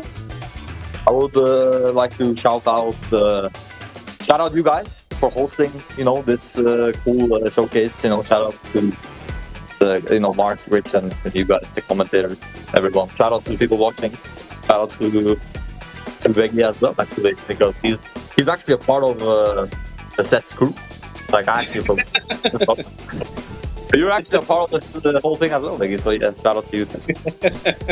That's nice. I love you, man. I like that. Veggey, what about you? Anyone like to thank? Anyone want to shout out? The podium's all yours. I would shout outs. They are hard because I always forget someone. So I'm gonna say something pretty cool. It's pretty cool that me and Phenom have been playing Street Fighter together since 2010, and it's like 13 years later, and we're still playing. So I want to shout out to that friendship with Phenom, and like the training partner arc is still not over. So I really appreciate that. That's something I wanted to say to Phenom, and now I've said it. Sweet. Thank you. I like how you confessed that to him on Twitch instead of in person. That was brilliant. I always tell Phenom I love him, but this is more powerful because it is on Twitch. I like that, and long may this friendship and kinship continue, because you guys are some of the best around, personality-wise and in-game-wise, especially in Europe. Sure. I like that. But yes, gentlemen, this is the part where we gotta love you and leave you. So you guys can leave the Discord call when you're ready and get home safely, because I imagine you're both still at the office, right? Yes. Yeah. All right. So when you guys are ready, you can leave the Discord call, and we'll chat to you again very soon. Because again, it's not long till Street Fighter 6 out, so we'll all be playing together in the game very soon. But yeah, gentlemen, you can leave the Discord call when you're ready, and we'll see you very soon. Thank you. See you. I mean, I'll see you next week. Sorry. Bye. Love you, bro. I like. Rynge is so done. Oh, that was brilliant. Such a good sign off. That was such a good sign off. Nah, that was that. Do you know what? He always does that. So when you kind of I love Veggey so much. When you kind of give him that pause, he's gonna say something. And I have said it. Well, I mean, the thing is, he's not wrong, but it's like, Veggey, we get it. but hey, listen, he wanted to say it. But no, do you know what? I enjoy talking to these guys because, again, if you haven't seen them, we've seen them all at events. If you ever get the chance to talk to these guys at events, especially around the dinner table, make sure it's not about food. Talk about Street Fighter and other life things. You'll definitely have a great conversation with those guys, and they'll definitely change your perspective and give you things, kind of get the creative juices flowing. Because based on what both of them have said, there's a couple more things that I wasn't considering that I now need to consider before even Street Fighter 6 is out. So that was really good. Olvaha, did you enjoy today? Yeah, I did, and like I said before, I was expecting some great talks and great insight from both players because they're very analytical and they're like super fundamental, and I feel like they're those professionals in this community who have like the approach that's needed to get good in a relatively short time, because like they have the methods and they have the tools to make that happen. So I was expecting a good show tonight, and I got what I wanted. Sweet. Rynge, what about you? Did you enjoy tonight as well?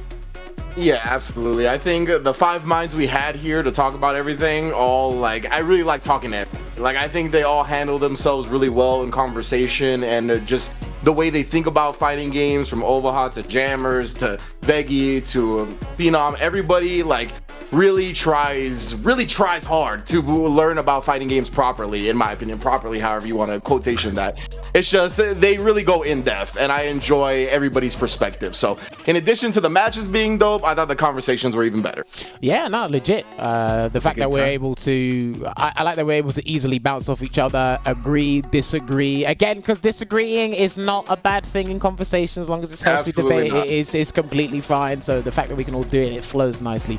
I really enjoyed that. But yes, true. gentlemen, it was a pleasure. Rynge, I got to give a special thank you to you because obviously last week was impromptu for you, very last minute, so he came to help out. This week, he was actually scheduled for this week, so he's come through. Thumbs up for Rynge. He's saved the day again. Trust me, he's super reliable. I've seen him do more work than people actually see on the camera. Like legit. A lot of people don't see it.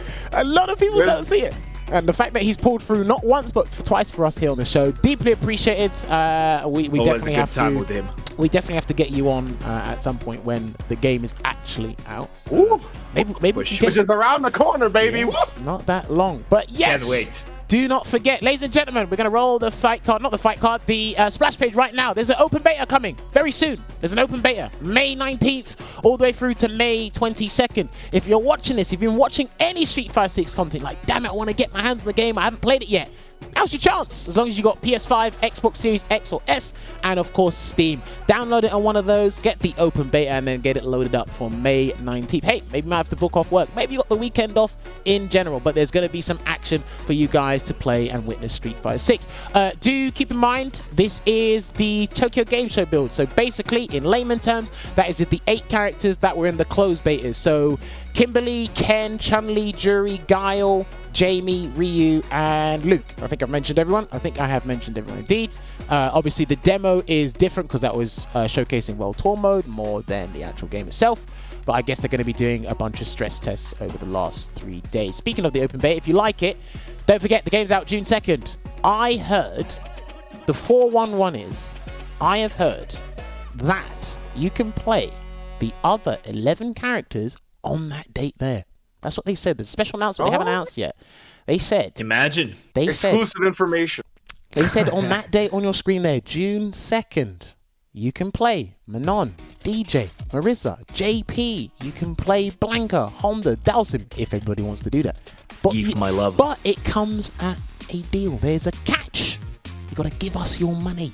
Give it to us. Standard edition, deluxe edition, ultimate edition. You go on the respective platform you want to buy this game on, and you can buy it one of the 3. Full game by itself with the standard edition, deluxe edition, the full game and the year 1 character pass, or the ultimate edition, the full game and the year 1 ultimate pass. That will include the character pass and other content that's coming down the line. I don't think we've actually received any other information on that. If there has been something, I haven't heard it. I haven't announced it.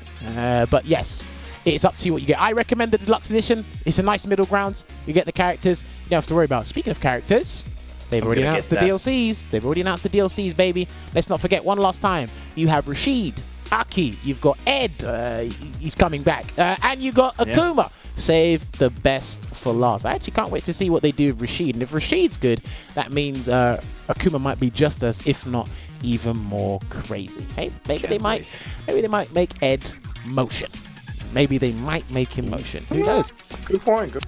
Maybe Aki might be a charge character. Maybe she might be the single button or simple input character. Who knows? All these theories, not the answers I'm going to get right now. We just have to make sure the game comes out and released. But yes, I believe that is it from us. No, apparently got something else to announce. Yes, I do. Oh. Guys, so something exploded on social media in the past week, and it was a TikTok that the community manager and his brother Richard and Mark, part of the TikTok crew for Street Fighter, they put together the DJ TikTok. You might have seen it. You might have played it about 50 times on your phone down the street when you shouldn't have played it. But it made its rounds on TikTok, on Instagram, and on Twitter. I had some friends actually post it back to me in WhatsApp group and said, yeah, I know the guy who did that. So the joke's on you. Anyway, please follow this account. These guys have been putting in work. I believe it is a collective effort from the guys in the European branches as well as the US. I believe that's what it is, if I'm not mistaken. But these guys have been putting a lot of work. And I know you guys are on your phone all the time. You only got 30 seconds of attention span. TikTok's perfect for that. So why not consume that Street Fighter 6 content? I was about to say Street Fighter 5 content. I don't know. I mean, we're definitely in that where, like, when the year changes... Yeah, we're in that phase where, like, the year changes and you're still riding the last year in, like, whatever you're signing, for example. It's definitely the same thing for me. All right, and that will, I believe that's going to be it from us. So, yes, Olvaha, Rynge, deeply appreciated. Viewers at home, deeply appreciate for you guys to join us. We'll be back next week with more Street Fighter 6 demo action. It's not June yet. There's still more demo action and still more thoughts to hear before the game comes out. But yes, 22 more days, I believe. No, it's 23 more days until the game comes out. We'll see you very soon. See you next week.